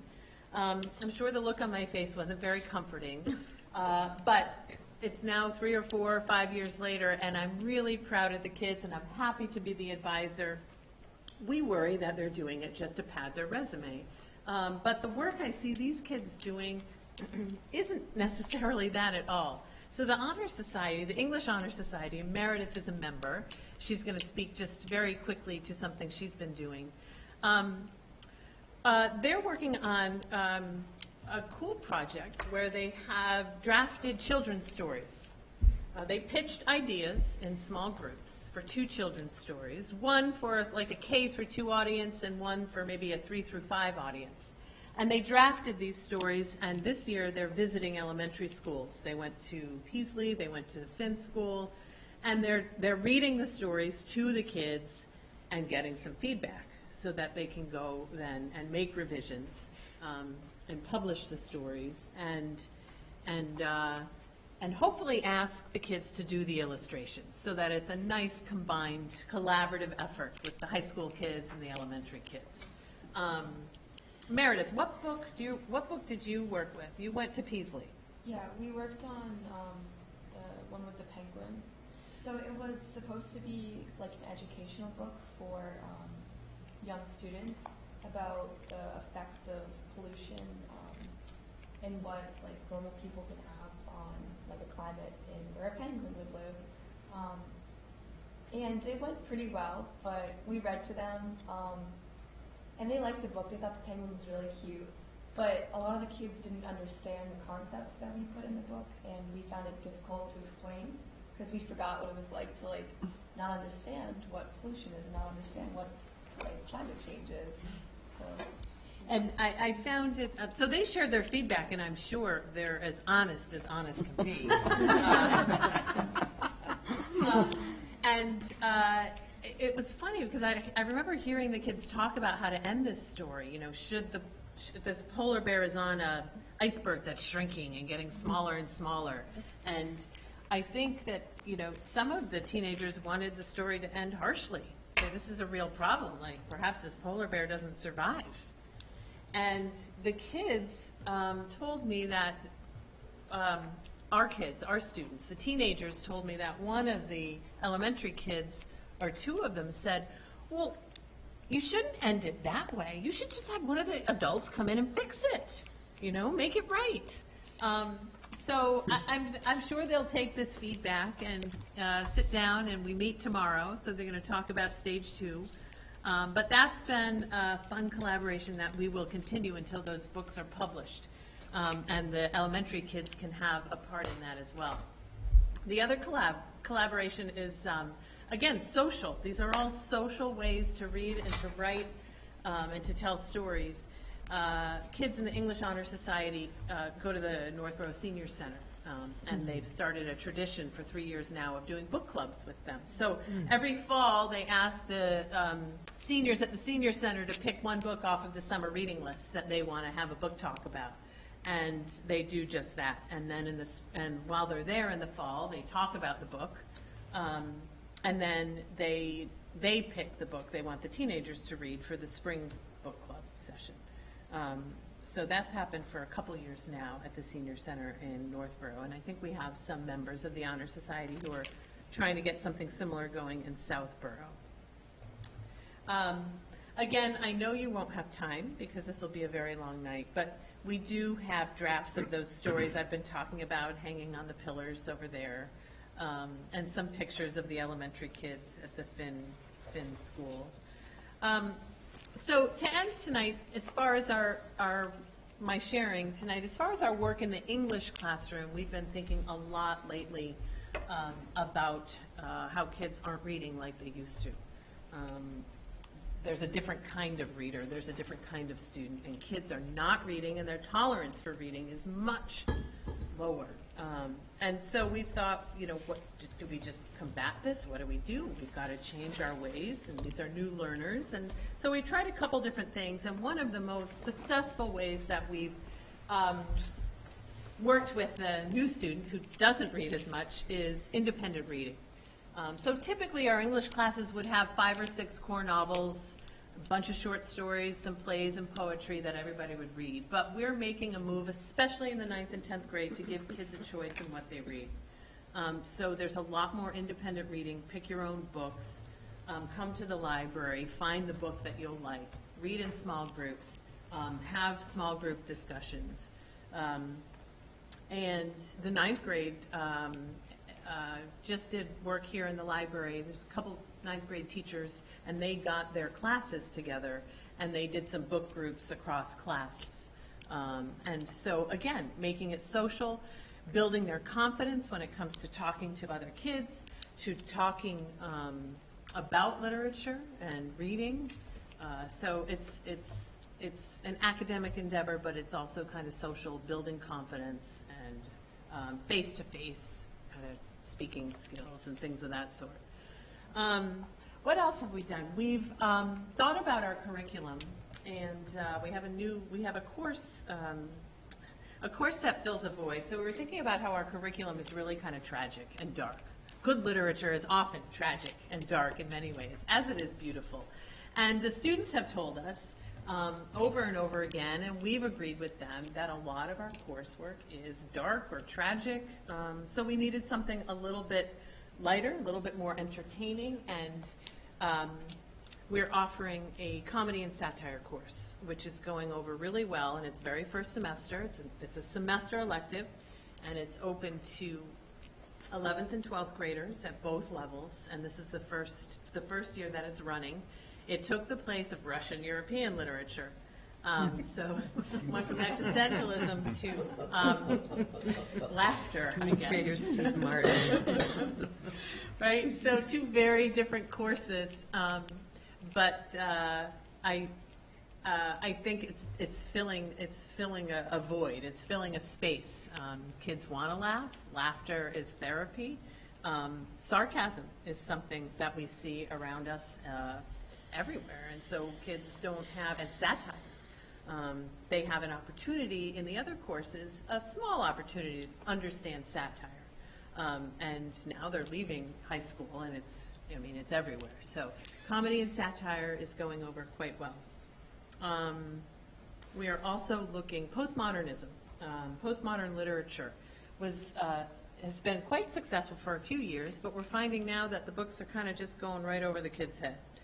And so we've decided to go back to what got kids reading in the first place, and we are thinking about offering fairy tale, myth, and legend course. Let's see, what else? A spoken word and oral tradition course is another thing that we're looking to offer as an elective, again, to get these kids telling their stories to a larger audience. Building that confidence, being articulate. So exciting stuff in the world of electives, in the world of reading and writing and making it social as well as academic. Yeah, I think that's about enough for now. Yeah. So one of my kids wrote their college essays on reading. Because he hated it. And it's not that he hated it, but he didn't like what he was given to read. His favorite book was To Kill a Mockingbird, so that's kind of what he wrote his essay on. But it's interesting because kids don't love to read. And I'm not, but when I'm in a couple book clubs, and when I come home, like, I'll tell my daughter, like, this is what we read. Some of them are actually on your summer reading list, so now she'll start to pick up the books and read them a little bit. I think for sexes, it's different, like some between boys and girls, and I think it'd be great to offer, like, I love the feel of books too. Like, I love to have my hand and to read them. But I think that at some point we do have to get the love of reading back into kids. It's fantastic if you can get them into a book that they really love. Yeah. But it's finding that. And everyone's going to be different. And I know we have to go through the Shakespeares and all that kind of stuff too, but it would be fun to figure out how to get them back into that. Yeah. But his essay was a great essay, but it was, that was just his. It's honest, yeah. A question about the K-12 alignment is, I'm not quite sure what the model of reading, is there a workshop model of reading in the lower grades, or is that been in place, or is it moving up? So we have a readers and writers workshop model, Yeah. pre-K through grade 5. So there's a lot of choice, a lot of reading, a lot of student reading. Right, because the goal of that is to develop a love of reading and writing and have it more authentic. So I don't know if it's just developmental, or if why that is not scaling up, or if there's a disconnect at the middle school model between that and high school. So, And I think we have a competing force now, which is called technology, which is that was going to something. be my next question is, like, how is the English department then integrating technology into the courses to engage kids or to make real world applications or Well, real world applications for reading and technology. writing, or in the courses, yeah. Well, we're using technology to have discussions. We're using technology, discussions, electronic, blogs and electronic discussions. We do prefer the face-to-face discussions because we see that's where the kids aren't as capable because of the technology. What else do we do? Sometimes we'll connect with other classrooms and other students through technology. It's nice because you can have resources at your fingertips, right? So you can offer through Canvas enrichment or extra resources for kids. You can offer a lot more choice if things are available on Canvas through technology. I do like the feel of books as well, and most kids will typically read books, but we do give them the option if they want to bring in whatever it is they read on. It doesn't have to be a book. I was surprised, if you look at a picture over there, when the kids went to the Finn school, I wasn't there, and they went to read to the elementary students, and I got this picture from the principal over there, and I was a little bit shocked, and I guess disappointed, but I recognized very quickly that's the way of the world today. The 4 teenagers were reading the children's story off of their phones. And I thought, it just seemed a little awkward to me. I was telling Sarah, I remember the days when I would read in an elementary classroom and I had to try and get the book in my fingers and read while I was showing it to them. So, you know, there are some teachers who use technology a little more than others, but I kind of think that's the wonderful thing about the English classroom is when the power's out, you still are in business. So. I just wondered, there are some ways to, you know, I've seen a lot of kids like tweet to authors, although some authors are well past, you know, Frankenstein and so on, but or to publish, you know, to engage them, like, why were you created a plot twist, and they respond, you know, which really engages a larger discussion. That makes it exciting too when you can speak to the writers. Yeah, or the content experts. I had been reading research about the decreased comprehension in this digital skimming and wondering if there isn't an accommodation that's being made with the children to alert them that it is a thing to go to be a skimmer. To alert the children that they're... Yes, that if you're going to read on this device, what we're seeing is a decreased comprehension and engagement. I know in a book club, if I don't have that book in front of me, I don't remember the title, I don't remember the author's name, because I'm not going to look for it. It's just that much harder. My relationship to it seems to be changed, and then the research is about the comprehension being reduced. Well, I will say they skim the book too, but but the new MCAS, you know, that was our concern with the digital MCAS was that it was going to be, but they are digital kids, and so just a little practice with it. They don't seem to complain too much about electronic texts and digital world of reading. It's the teachers who do. Yeah. I was going to say, I actually read on my phone, and, like, it's so much easier for me to just, like, pull it out whenever I need to, and I can, like, enlarge text, too, so, like, I don't have to, like, hold the book up here, so, like, I find a lot of my friends also read on their phones, because it's just, like, more accessible and easy to see, so I don't know if that... Yeah. Yeah. So I don't know if I'm going to get just way too philosophical and existential, but so it seems to me, so I'm in 4 book clubs, right? Because we, our age, love to read.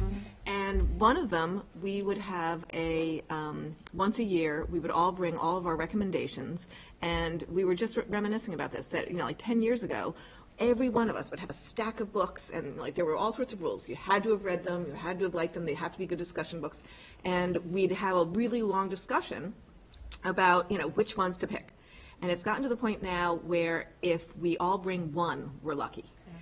And we were asking ourselves, why is that? And the answer is Netflix and binge watching, right? Everybody's watching these shows that are, and it's not just, you know, like an hour a week. It's like you get into one of these shows and you are committed for 100 hours. So that is, it seems to me, and this is people who love to read. So it seems to me that that is the biggest challenge, that it may already have been won or lost before they get to high school. But at the same time, like you said, you're reading everything on your phone. Like, they need to know how to read, even to deal with technology and stuff. But how do you keep them from learning to read as a technical requirement, as opposed to a, you know, just loving literature, right? Like loving reading the Game of Thrones books instead of watching 100 hours of it and letting somebody else do all the you know, creativity and the imagination for you.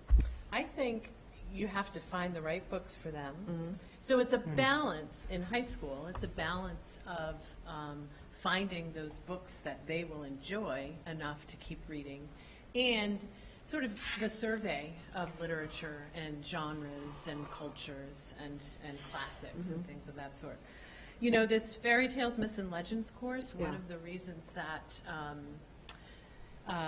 Mr. Carino, the English teacher, wanted to teach it was, you know, he said to me, we need another J.K. Rowling because the kids who grew up on Harry Potter are leaving us. And the kids who grew up on Harry Potter read their whole lives. And that's why they were readers. They found something that they loved. And his solution, wasn't necessarily up to us, the English teachers. He's like, someone's got to write another really long series that kids love. But he also has what he wants to have as one of the texts in that fairy tale myths and legends course, because he knows what kids like. And he knows, for example, that they like watching Game of Thrones. And, some of them do read it, but most of them just watch it. There's a prequel that he wants to read with the kids to the Game of Thrones. That will hopefully be something that will get them interested in perhaps, reading again. Going back and looking at some of the fairy tales and myths and legends. When you talk to seniors now and you mention something like mythology, they just have these sort of nostalgic reactions, like, oh yeah, I remember that.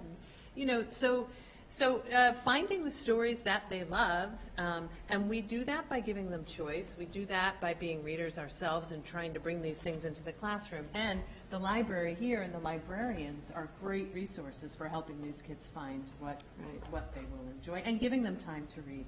So we can't ask them to read as much at home anymore. That's part of being a new student. And we give them more time to read in school. Okay.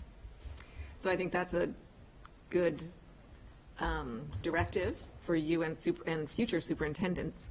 Don't give up the library. Don't let any of your selectmen or I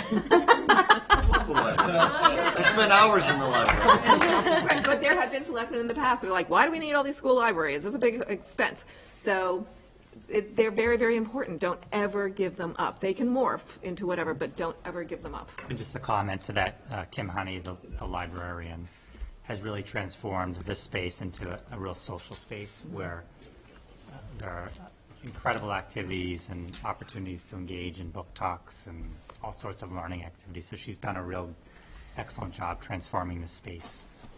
Yes. It's always, I think she shared with you how many students have visited this space in a month. It's tremendous.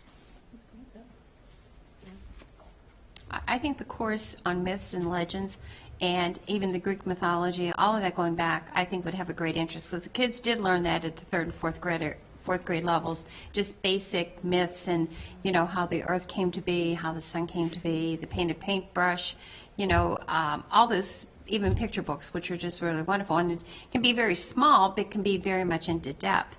My question to you is, do the students, the young adults here at the high school, do they still follow some of the reading techniques that are done at the elementary, such as marking up the text, which they're learned to do, especially on the MCAS testing or any type of assessment, and even thinking about their reading? Because a lot of students, I can even do that if I'm watching TV or I'm thinking of something else, I can finish a page and go like, what did I just read? So you have to slow up, go back to the text, and I saved a couple of my college, trade books because I marked it up in it. And do they still do that, which gets them involved into their reading? They will do it if they're required to do it. Oh, okay. And there certainly are probably some kids who do mark up a text when they're not required to. But we do plenty of activities with the kids, sort of teaching them how to read closely, how to annotate a text, what does it all mean, what do you think about your reading. We're asking them quite often to do some reflection as they read or after they read. But again, that's a juggling act too, because there you are taking the pleasure of reading and attaching something else to it that sort of can at times be laborious. So you have to watch how much of that you ask them to do. It can't always be a sort of, now I've got to read, not just read, but I have to mark it up, not just mark it up, but I've got to write one page. So sometimes I consciously say, this time you're going to just read, and I'm not going to ask you to do any annotation, or I'm not going to ask you to do any writing that goes along with it, at least not at home, maybe when you get back to the classroom. But I think it's pretty regular practice to practice annotating a text or talking about, even thinking aloud as you're reading, to model kind of reflection and response and engaging with the text and questioning. Quite often, you have to tell them to do that, in my experience. Okay, thank you. Sounds great. Thank you, Grandpa. Sorry. I'll just add one anecdote about engaging with the text. My son is in ninth grade, and they just read Romeo and Juliet. And for the last 2 weeks, I think, he's been practicing these monologues from Romeo and Juliet because they have to act them out with like 2 or 3 other kids. So we've been hearing a lot of Shakespeare. And at first, I was like, "What are they doing this for?" Like, well, I guess it's a play. It makes sense to act it out. But he's just become so engaged in it, and he's like really kind of going after it to give it some oomph. And it's been impressive. So Good, good. I'm glad to hear that. So, this has been one of the most interactive departmental presentations we've had in a very long time. And I think that's been terrific. I'm glad you came and presented it the way you presented it tonight. It was terrific how engaged it seemed everyone got. One question I typically ask when people make their presentations here, I probably told you I asked. I didn't get it. No, I don't know. Is the department getting the support it needs from us to do everything that you'd like to accomplish? Yes. Terrific. Thanks very much for your time. I was going to say but I won't. It's stuff you need. This is a great time to put it on the table.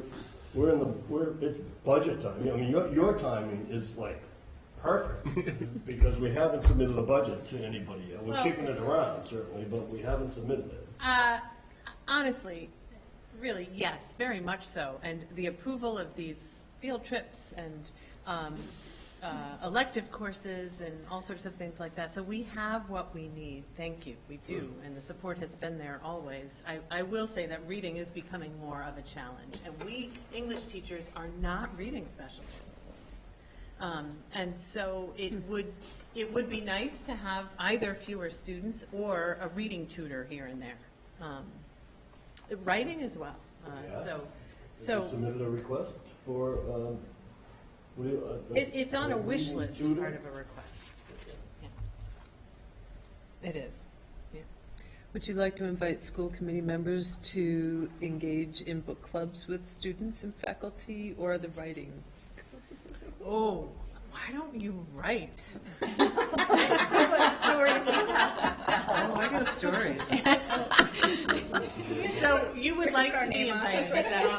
Yeah, anonymous. I guess I'm asking for an invitation of involvement. I think it would be fun. I think it would be a good model. I think it would be a good sense of engagement.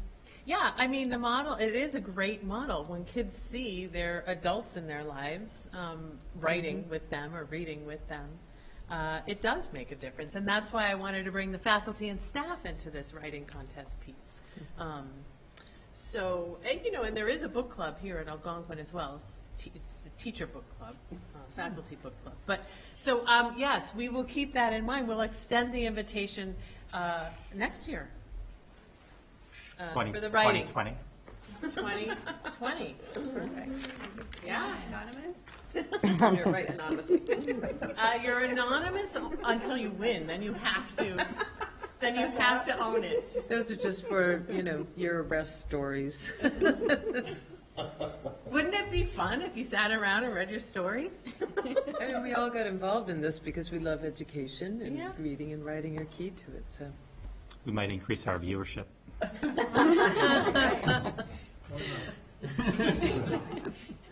Thank you. Thank you so much. Thank you. Thank you. Yeah.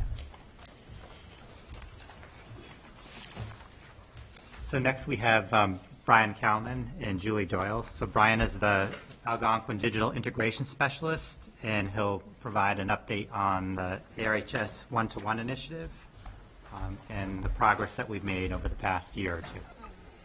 So welcome, Brian. Thank you.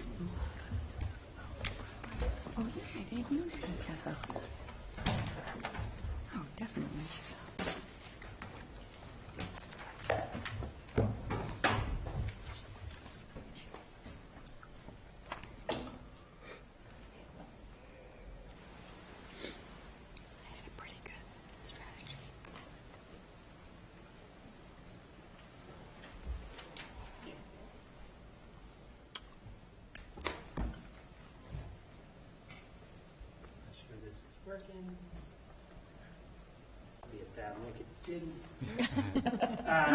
As Greg introduced me, thank you. As Greg introduced me, my name is Brian Kalman, Instructional Technology Specialist here at the high school. I'd like to start with the disclaimer that I am very pro-book. Despite my love of technology, my children read actual books, I read actual books, and I'm very, very much in favor of reading and writing. So just wanted to give you an update tonight on Algonquin's digital integration. ADI, as we call it, it kind of is an all-encompassing term of everything we do with technology here at the high school. So the purpose of ADI is a lot of different facets of it, but we're basically trying to develop 21st century skills in our students. As you said in the last half hour or so, technology is a force, and it is an important thing, and it's something that we need to be mindful of as educators. And so we kind of focus on the 4 C's of helping our students with collaboration, creation, communication, and critical thinking. We also have to look at making sure that our students are good digital citizens and knowing what that means. And not just our students, but ourselves as educators and as parents and as just people living in this modern world is an important thing. At the same time, ADI will help with college and career readiness. Whatever path our students take when they leave here, we want to make sure they have the transferable skills that they need to be successful. So what this looked like, kind of back a few years here, back in 2017, as a school and a district, we adopted Canvas as a school-wide learning management system, as you know. Different pockets of teachers have been using different LMSs in the past, but this was a unifying action. And at this time, teachers were, in addition to using the computer labs, they were sharing carts of iPads and laptops and Chromebooks, signing them out here through the library and just having them within the department. Last year was kind of our big first BYOD year, where students were encouraged to bring their own devices because it promotes familiarity with the device as well as a sense of responsibility for the device. But we also had students able to borrow Chromebooks from here in the library. This year, kind of a new development is, and I'll get more into this later, but we've had students being issued Wi-Fi hotspots for use at home. This is meant to provide internet access a little bit more equitable for some of our students who don't have that opportunity. We have all this new digital learning that's happening here at school. We want to be able to make that fair when they return home at the end of the day. And as we go forward, as always, we're reflective in our practices, so we will continue to look at all of our practices, trying to make sure we best fit the needs of our students, our teachers, and our families. So it's kind of a brief overview, but exactly what is new within ADI. So Canvas is a really big piece of it. As you know, progress reports here at the high school are now exclusively available on Canvas. It's used to be, okay, at this date, you're going to be able to log on to iPass and see it. Now Canvas is updated in real time, and people have more frequent access to that information anyways, and also more thorough information rather than just a letter grade.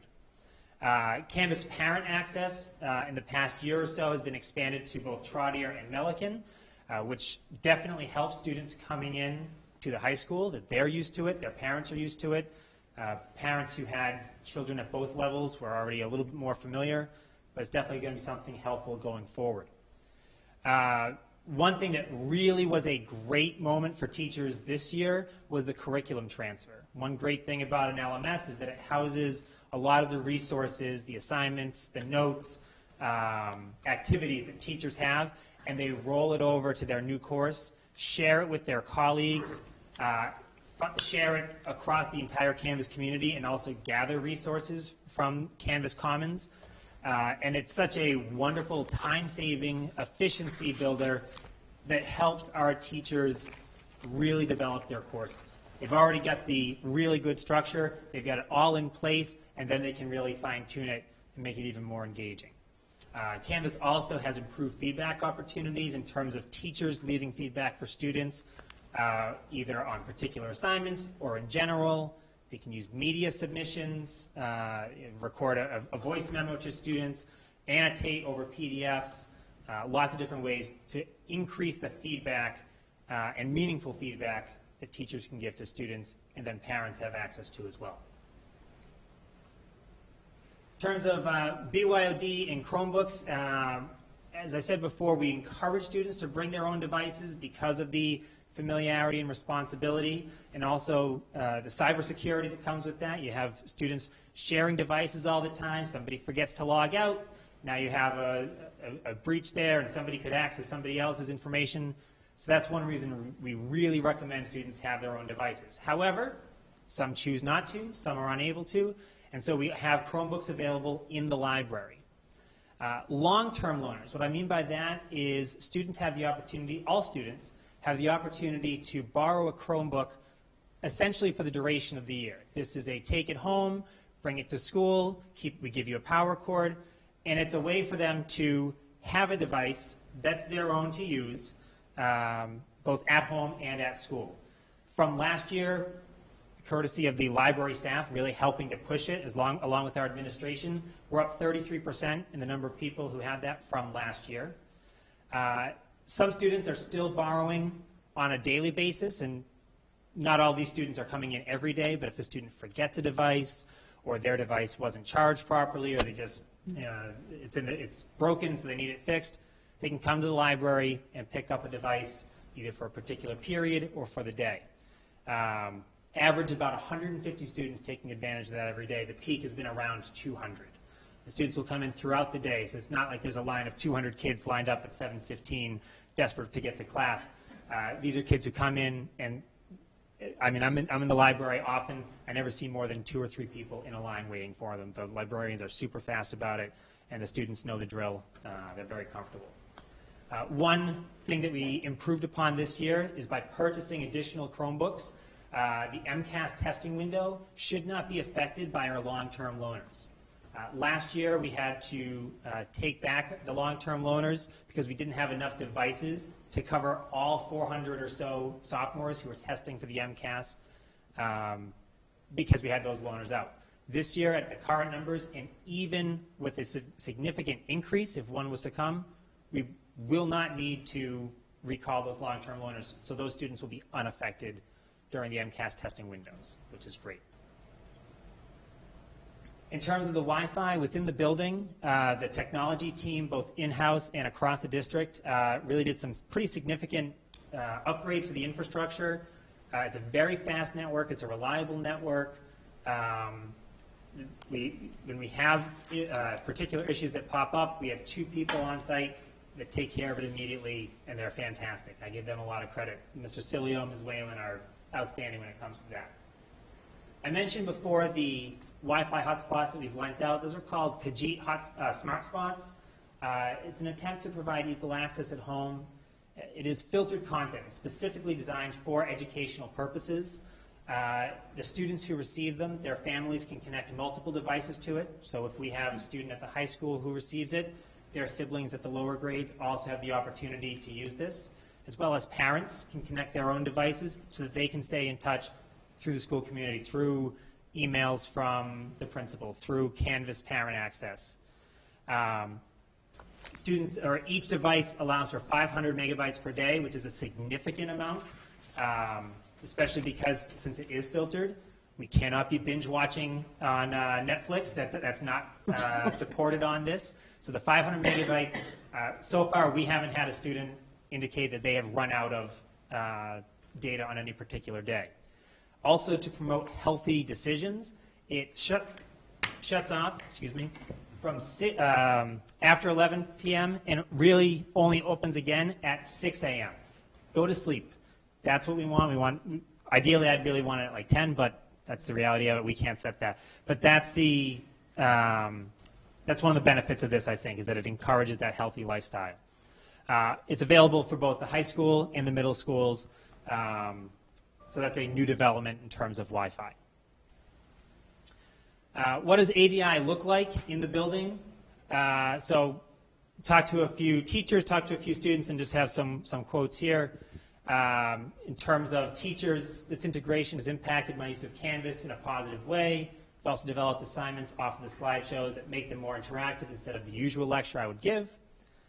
It's all very exciting because we are just scratching the surface of what is possible for the student interaction with the curriculum. That one really excites me. And I just recently had students using only voice recorders and audio editors for a podcast. The ability for them to all have their own devices made things much easier for them and me. That last one is really a creative example of utilizing both critical thinking and communication. Two of the 4 C's we mentioned before. We want to give students an opportunity in different media in which to communicate their thoughts and their ideas. And audio podcasting is a wonderful way. It does require writing ahead of time to develop a good script and to go from there. In talking to some students, in terms of the Chromebooks availability, it's nice for students who don't have their own computer or to borrow from the library. We're using technology more and more in schools, so it's important for kids to have access, kind of recognizing that. One student said, if you can make it a technology thing, I'm all for it. He's a technophile. He was all about it. He wants anything to do with technology. He's more invested. The books are too big and we don't use them too much. Everything's easier and more organized with technology. I don't think that's necessarily true that they don't use the books too much. I think, but it is easier in some cases to carry around one piece of technology that would have a lot of those resources. And this is my favorite quote: "You can have everything you need in one place. Google Drive, it's like the best thing ever. I use it so much." I promise you, I did not write that quote. I swear that I did not, but I feel the exact same way. So just a few thoughts from students there. So where do we go from here? We'll be using the digital literacy and computer science standards to govern a lot of our plans going forward. And so we have kind of the general ideas that govern what we want to do. We want to make sure we're preparing students for the global workforce. We want to increase knowledge about cybersecurity and digital citizenship, something I mentioned before, and infuse transferable skills that they can use whatever path they choose in life. Specifically, how do we do this? One thing we'll do is we'll revisit the computer science and applied arts programming, make sure that that's fitting the needs of our students as we move forward. We would improve the device distribution process. Right now we've got, like I said, more kids using long-term loaners. I'd love it to be even higher. How do we do that? We revisit it. We meet with the administration. We meet with the librarians. We meet with the district technology team to try to make sure it is as useful as possible. And we really want to make sure that there's a variety of options for students and teachers to cast and communicate. Right now I'm connected through an HDMI cord. We're considering, what are the advantages of using wired connections, Chromecasts, Apple TVs, all different methods of projecting information, allowing students and teachers to do the same and communicate through various media. So that's pretty much kind of the overall update. I'm happy to field any questions. If there's anything at a district level that I don't have the answer to, I'll ask Julie to step in, but otherwise I'm happy to answer any questions. Yes? I have 2 questions. Sure. One is that on behalf of the school committee, I attended a school-based Wi-Fi radiation presentation in Shrewsbury regarding all the legislation, and I wrote a report back to Greg about it. And I am not a physicist, which is really, I think, necessary to unpack that in detail. It certainly occurred and appeared that there were issues, particularly since it is making good headway in the state legislature. And as I hear about the faster Wi-Fi, it gives me concern, it gives me pause, and I'm wondering how connected you are to that and how to look at that. Yeah, that is probably more of a question, I think, for Mr. Mariotti and Mr. Karen. I would defer to them on something like that, because my area is more on the educational side of and the instructional side of the technology. But I will say that I am aware of those concerns and that they do matter to me. But similar to you, I would defer to somebody else in terms of their expertise. So for my constituents, all of France went to Ethernet and dropped the Wi-Fi because of the health concerns. So my second question on your back slide showed, and it may just be a graphic, but a phone, and I'm finding, and this comes as a parent as well as a school committee member that my daughter lost her smartphone last May, and so she only has a flip phone.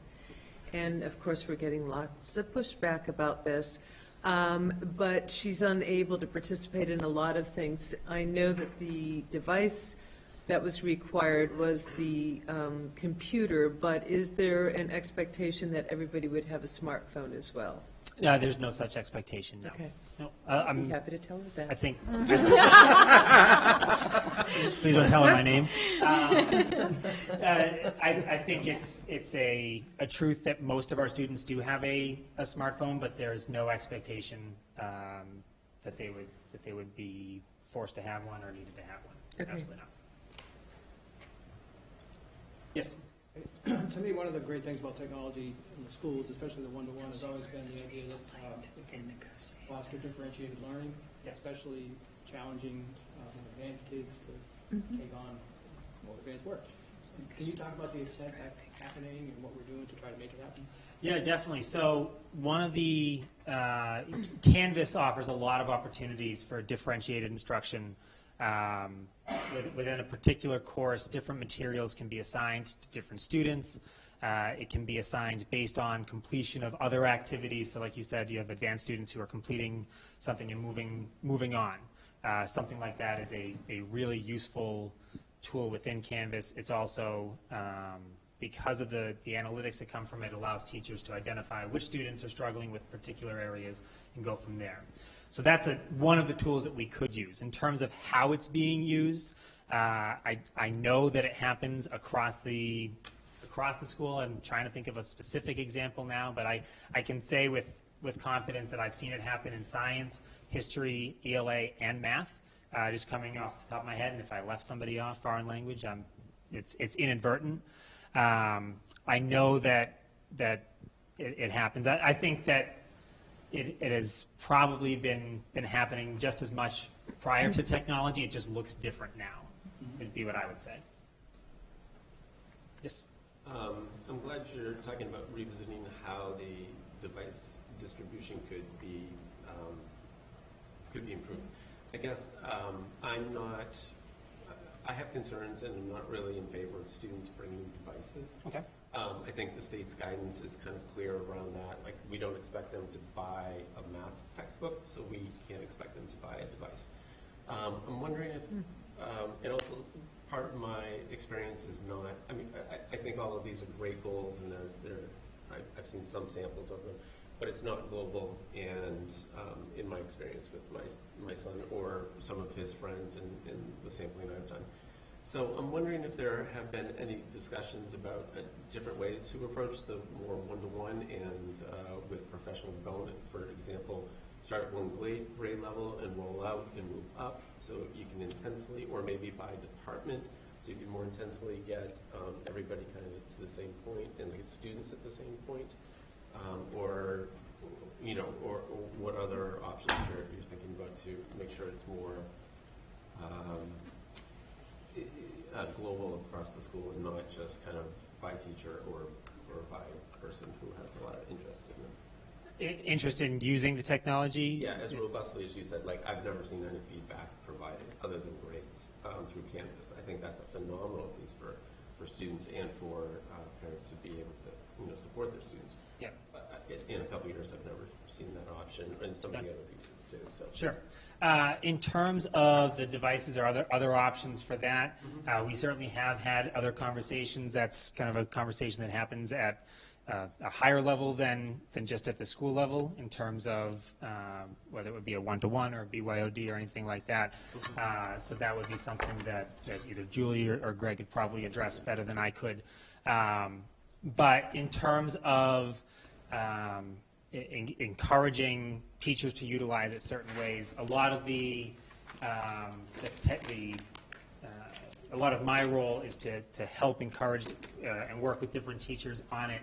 And I will agree that there are certain teachers who are more engaged with it than others, and we try to utilize those teachers along with our digital literacy leaders to push it through the department, push it through and try different things. A lot of times it's it's like, that sounds like a good idea for somebody else or for me in the future. But overwhelmingly, when people come to me with ideas, they get excited about it. And so that's a really important thing, is for somebody to kind of have that moment of excitement for a teacher. When Ms. Bitar was talking before about using technology in the English class, reminded me, earlier this year I worked with another English teacher. She had a connection to an author who lived in France. And so the students read the work of this particular author, and they connected via Google Hangout. And on a couple of different occasions, and met with the author, which would not have been possible without this. Now, that didn't require each student to have their own device. That was a shared device amongst the entire school, but just entire class. But that was a way that the technology was being used. Another thing about the professional development is one thing that we're hoping to do is we're submitting a proposal for professional development, almost like I don't want to call it a technology day, but modeled after, was it Medfield's? Medfield's had a design your own learning or design your own teaching day. So we're submitting that proposal to do in the future, in the near future as well. Just one of my concerns is too, it's very expensive. So as Paul said earlier, we're getting budget season. We need to look at preparing more for overtime for all students. We need to think about that. But I mean, so 150 students a day are taking them out more or less. So under 200, you still have, that's 10% of the school. Sure. And my guess is it's probably not half the school is bringing in their own. And that means there's 300 or so Chromebooks sitting unused. That's a lot of unused money. So anyways that could be pushed out, like I said, by department, by grade level, real focused on something is fiscally going to be better and better for the kids in their differentiation or creation. So agreed. Well, we've kind of talked about this though, Sean. Historically the conversation has been, well, what about those kids that have their own tablets that they really, and they have other software on it that we don't necessarily provide on a Chromebook? Do they want to then have a Chromebook forced on them when they've got something else already that can, in fact, do the job? And we went through a lot of that conversation in not that far back in years past as we went through it all. But so the Chromebook became kind of a solution for those who didn't have it.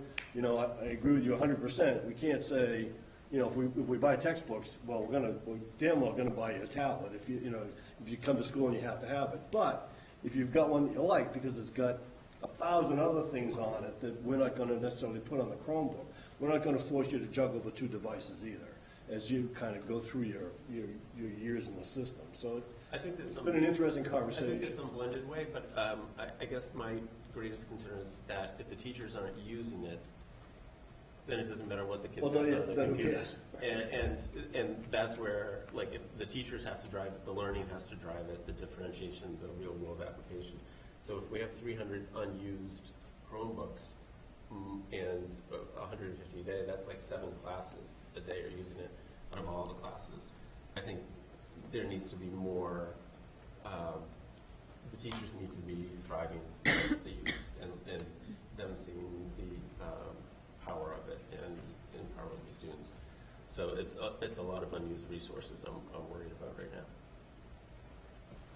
Can I make a comment? We still have some widely used labs. I don't know if Jane is still here, but for example, the English lab is readily used quite often. And so if teachers are actively using the labs for multiple periods of time, you're not going to have the same uptick in Chromebooks. So I don't feel comfortable saying that teachers aren't using technology. Just how they're using it and applying it is going to look very different across content and different throughout the year. So that just might be why in some cases you might have less Chromebooks taken out depending on teacher use. You might see a difference during midterms, you might see a difference during pre-post breaks. So it just really varies. And something that I want to capture is what Brian said, is that I don't want to force it on educators. It needs to be very natural. Same with books, same with reading. The excitement that gets generated from one teacher they talk, and that's really helped grow this program from like the ground up. And then once we grow it, it really sticks with the educators. So, thank you. Can I just ask one question, and then we'll go on? Do kids see something different on Canvas than parents do?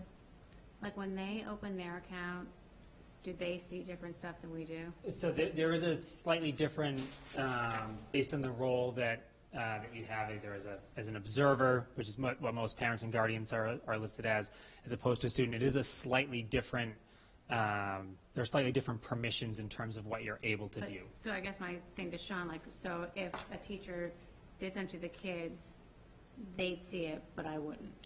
Not necessarily. It would depend on how that was given. For example, if teachers annotate over a submission, Yeah. a PDF is submitted, teachers add annotations to that. Parents and guardians they don't have the permissions within Canvas to view actual submissions, student submissions, and so they would not be able to see that feedback. However, if a comment is added on a particular assignment, that would be visible to parents. So it depends on how that feedback is given. Okay. My daughter doesn't like me looking at it anyways, but every once in a while. So just a couple of comments. First, I think to Paul's point, this has evolved over time. We started with the BYOD. We moved to a blended, one-to-one, and we continue to refine and think about what's the purpose of technology. So in no way do we want to present that we are there yet.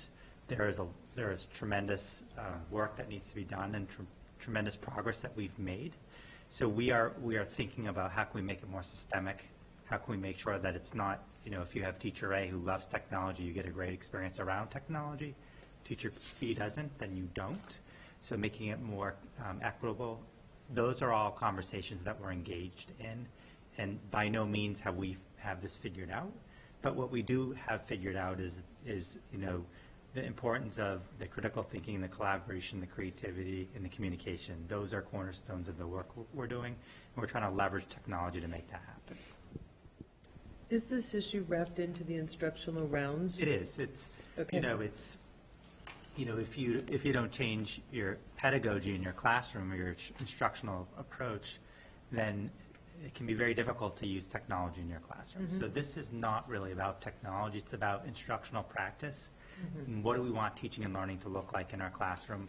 What role does the teacher play? What role does the student play? And what role does technology play? Mm-hmm. So it is part of a much larger conversation. I would just like to add just a couple things. Sorry, Julie, I'd rather you. So thank you for your thoughtful questions.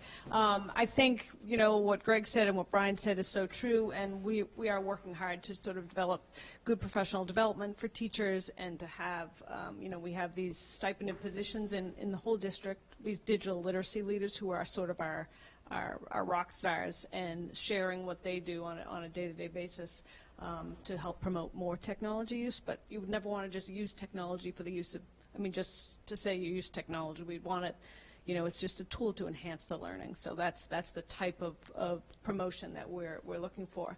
In terms of asking kids to bring devices to school, with the decreased cost of a Chromebook, it's the same cost as an athletic fee. And it's the same cost as like a graphing calculator, which we've been asking kids to bring. And we have found, there hasn't been a ton of pushback in terms of kids bringing in their own devices because they all seem to have them at home. And if we did sort of see that, then we would, and we are continually reassessing, does this make sense? Do we have the budget to support us buying and saying everyone in grade 9 is going to start with a Chromebook and then we're going to continue to grow that? So we are reevaluating that over every year, I think. And I'll just make a comment on what Meredith said earlier, that they are using their phone, students are using their phones. Some of the things I watch my daughter in terms of doing her homework on her phone, I can't, but it's happening. It's the communication, the reading, all accessing, this is often the tool of choice versus a laptop for kids. I wouldn't say it's the best tool, though. My son uses his. I would not prefer this. And I'd rather him learn to use a device effectively than try to think he can write an essay on Google Docs on his phone. Have you tried it? I haven't. A lot of mistakes there. The last question I have is, the digital citizenship is huge. Is there, is that embedded in part of a course, or is that just part of everything? Because, I mean, so much, I don't think kids understand their digital presence and how that's got a long-term impact. I've seen high schools actually have courses around it and do guidance about, like, here's what the college is going to see about you, or here's what your employer is going to see. How's that embedded through, the learning? Yeah, so one area that it's embedded in, there's the computer science and applied arts curriculum, name of the course, Computer Essentials, thank you. Every freshman is required to, and so with the digital citizenship aspect of it, that's one reason we're going to be revisiting that course and making sure that that becomes a real center point of that. And also I know that a lot of our teachers who are using the technology emphasize it regularly. Teachers, there's a teacher teaches social media and marketing. So talking constantly about that type of online presence and what that means. When history teachers are doing something, a particular history teacher who does a lot about podcasting and does a lot with online, he is constantly talking about like what you're putting online, why you're putting it online, and being smart about that, and citing sources when you bring something in, attributing intellectual property accurately and correctly, because that's part of digital citizenship. So that's kind of like the main ways that we do it. But we're also going to continue to try to infuse those DLCS standards into the curriculum across all different subject areas. Yes? Would some of these health concerns also be wrapped into that, like not wearing devices and having them on and all of that? Yep. That's in that class? Thank you. Absolutely. Thank you. All right. Thank you guys. Have a good night. If I could, this is the first time I heard about that Khajiit bring home a hotspot program. I think that was a terrific idea. And, when you talk about trying to make sure that everyone's got kind of equal access to all of the teaching materials, that's the first I'd heard of that. I think that's great. And like Brian said, we set it up so that, especially if a student has a younger sibling in middle school, it has a greater reach. Yeah, that's true.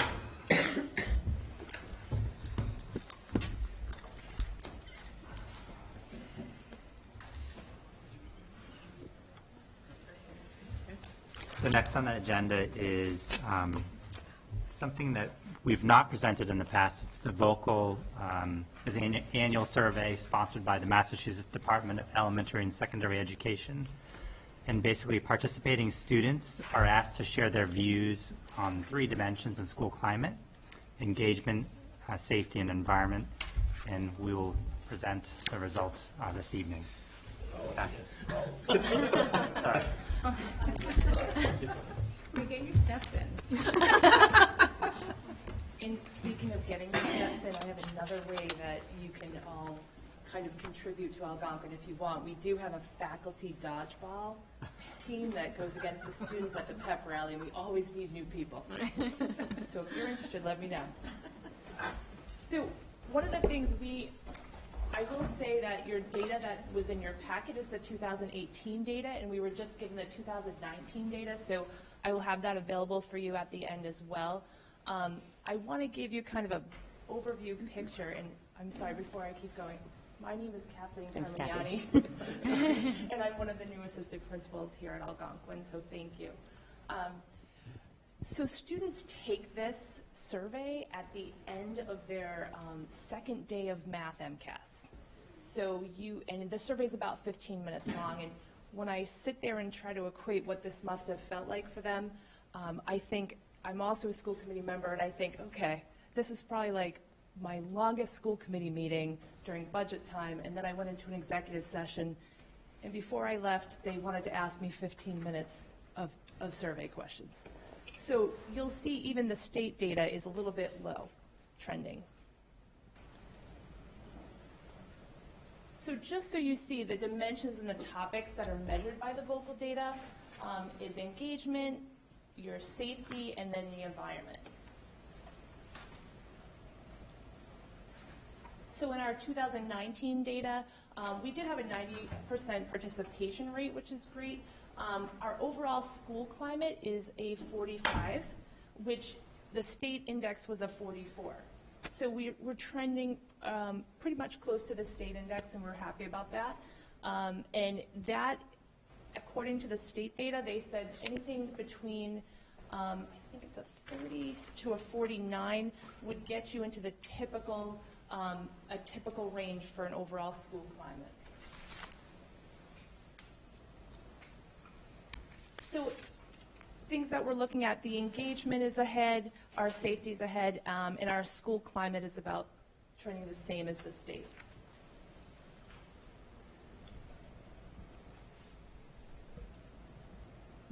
Not sure if you can see this at all. And one thing that you have to be careful about with looking at this data is that you truly can't trend the data until you've had 3 years of data to be able to trend it. So really, we're just looking at 2 years right now, so you can kind of get some generalities of it. But when we get into the next year of data, we'll be able to really delve into what is some trends that we're seeing. But you can see, like, school climate-wise, just like I said before, we're kind of trending up on the school climate, which is nice. Same with engagement and safety. And then as far as environment, we're kind of staying steady. And if you look at by subgroups, you know, all our students, which is good, we're trending up, which we're happy. Our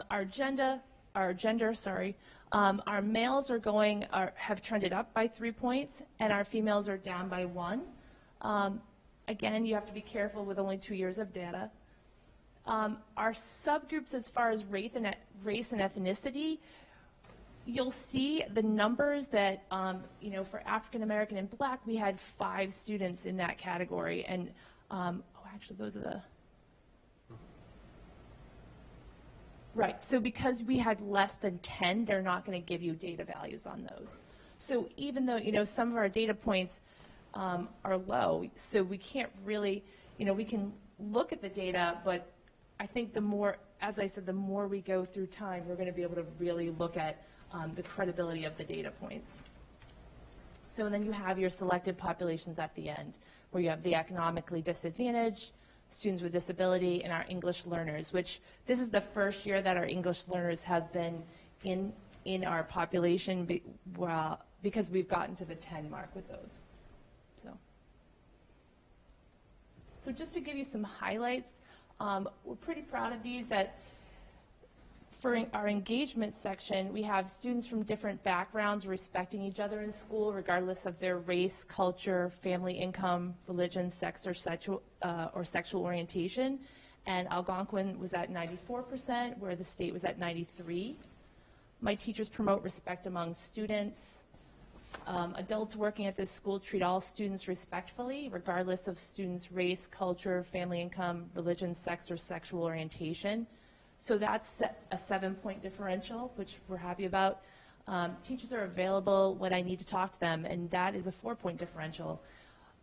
We're really looking at a lot of this. This is 10th grade data, so this is 2 years of students coming in and seeing how they feel about this information. And you can see from this data that really the work that we've done through our Connections Committee is really contributing to this. We're hopeful. The last one is that I feel welcome to participate in extracurricular activities offered through our schools, such as school clubs and organizations, musical groups, sport teams, or student council. That's up by 5. And then within school, I'm encouraged to take upper level courses. And that is up from the state by 8.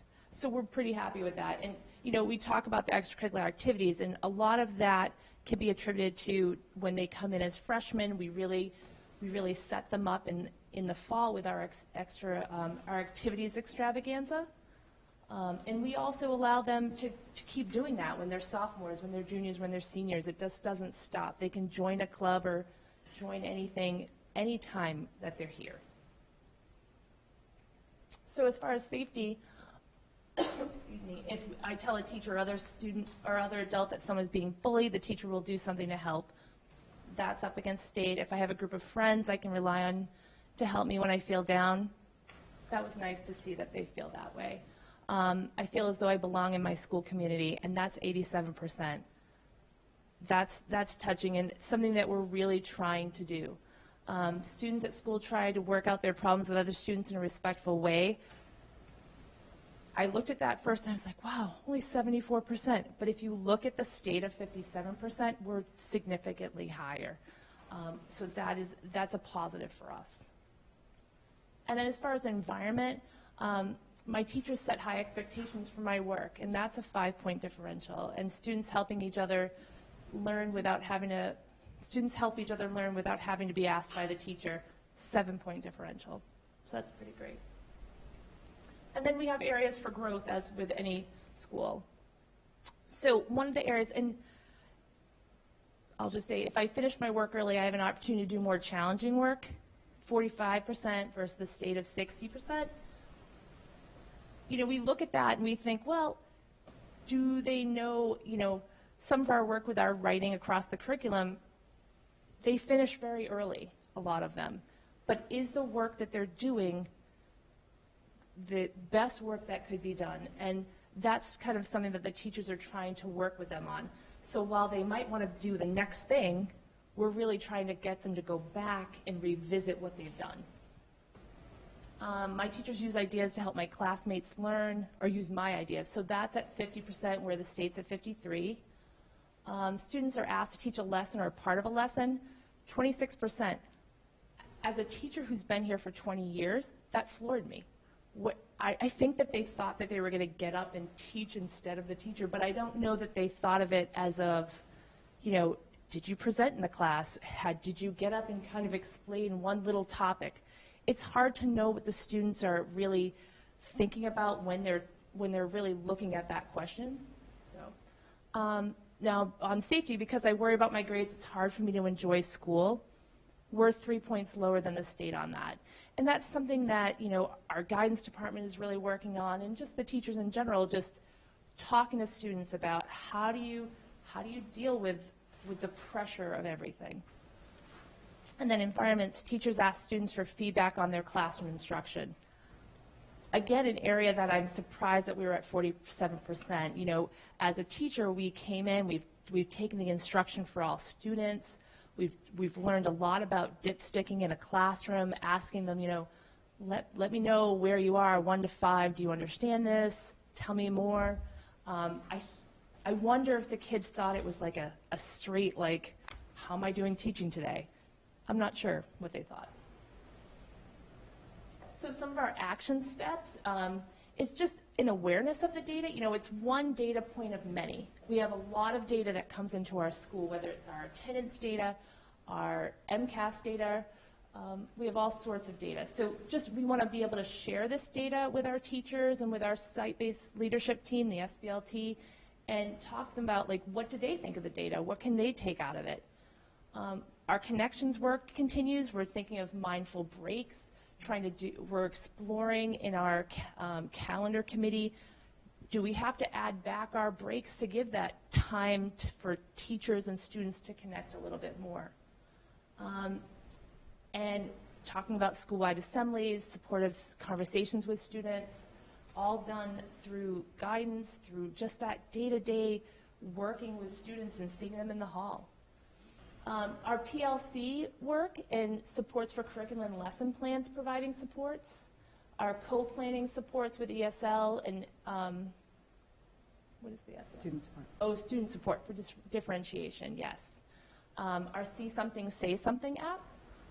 And then just continuing and expanding our traditions. This year at the pep rally, we were able to really go through and think about, you know, I was tasking the student council to say, okay, let's talk about the pep rally, not just from the sports perspective, but really the whole school perspective, and what kind of things can we bring into that. And this was one of the first years that they went through and they had all the different clubs and organizations if they wanted to create posters.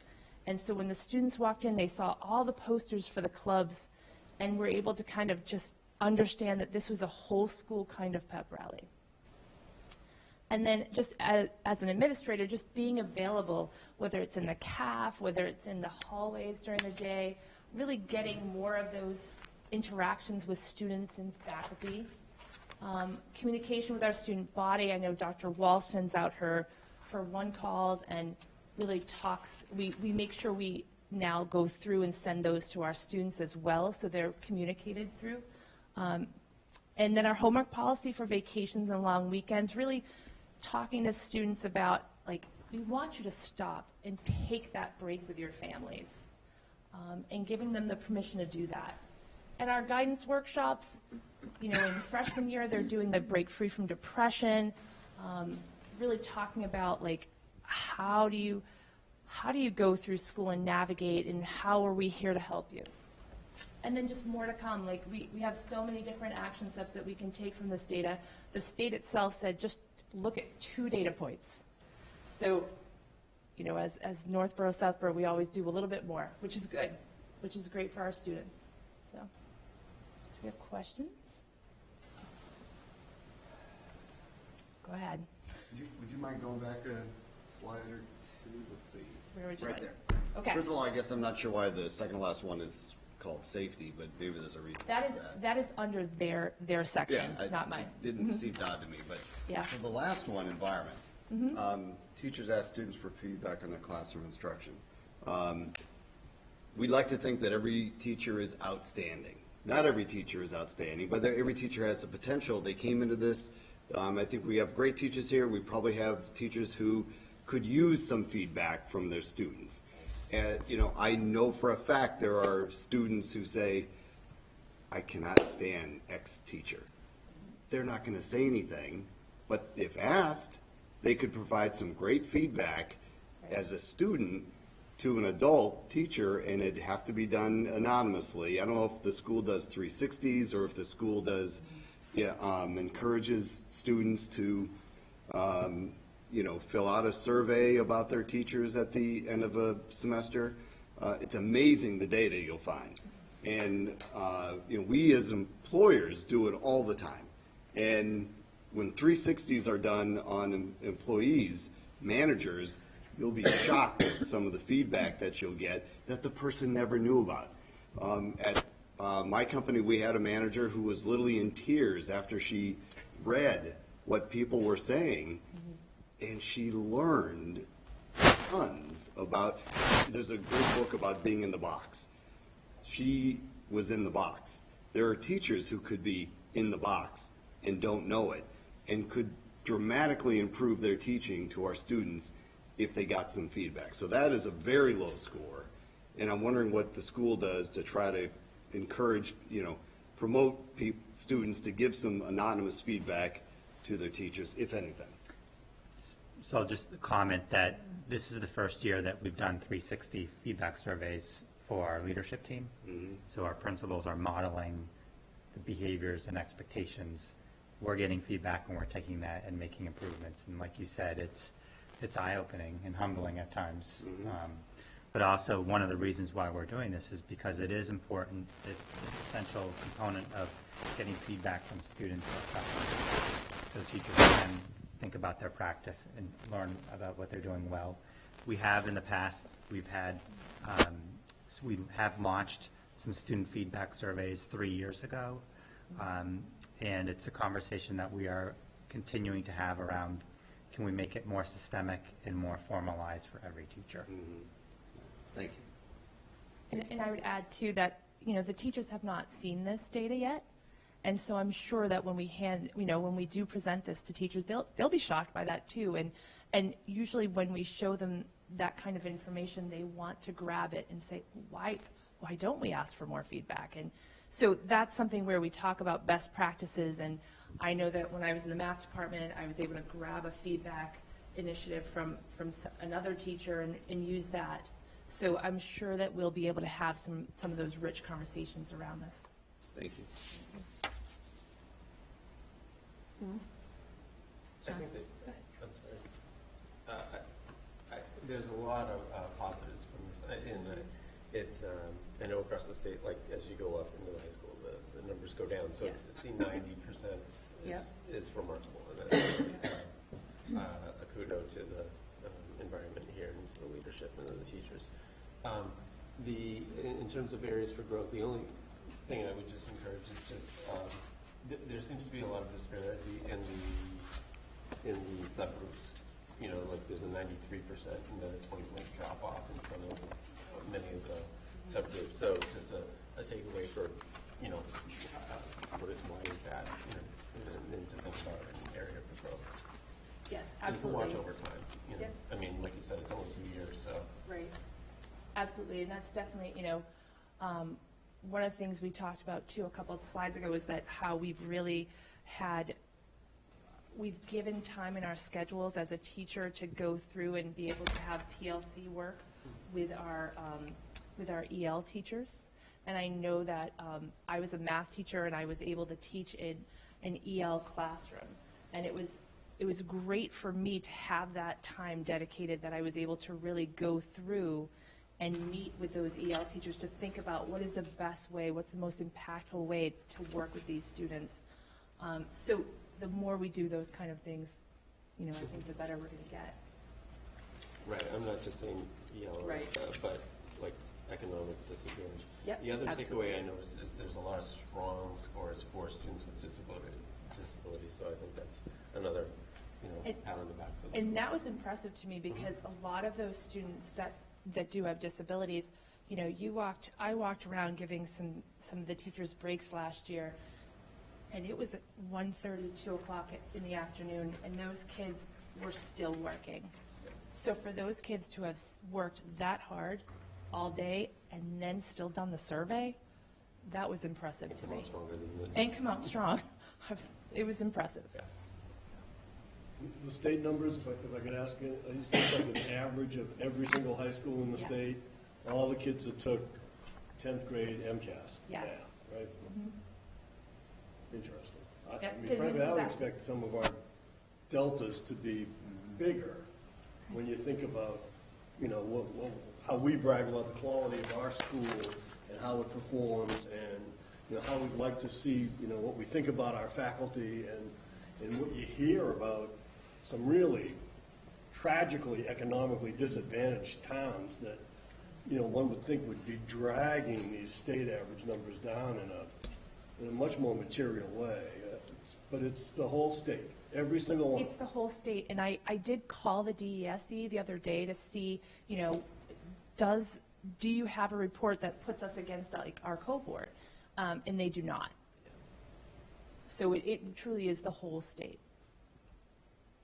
They've only been doing this for a couple of years? 2. Yeah, so it'll take them some time. Yeah, yeah. And it is some, being a math person, it's great data to look at, and really delve into. And it all this work is it's exciting, not maybe the areas of growth, but like the highlights.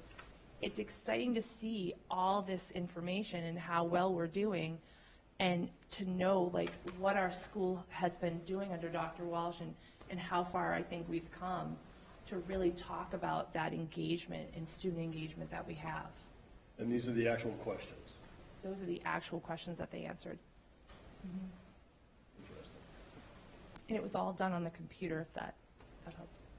But I mean, I'm sure the math is correct on the 2 columns. the 94% is that 94% of the students believe that was always true or mostly true. That's where they're getting that information from. It's a 4-point scale. Yeah, it's a 4-point. Thank you. Any other questions?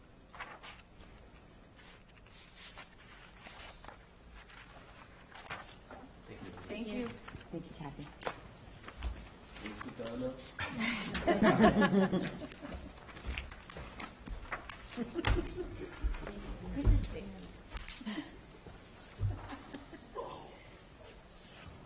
I'll wait for you to sit down, Paul, and then I'll project the principal's report. Yes. I think Mike Gorman's going to do a PowerPoint of his grant.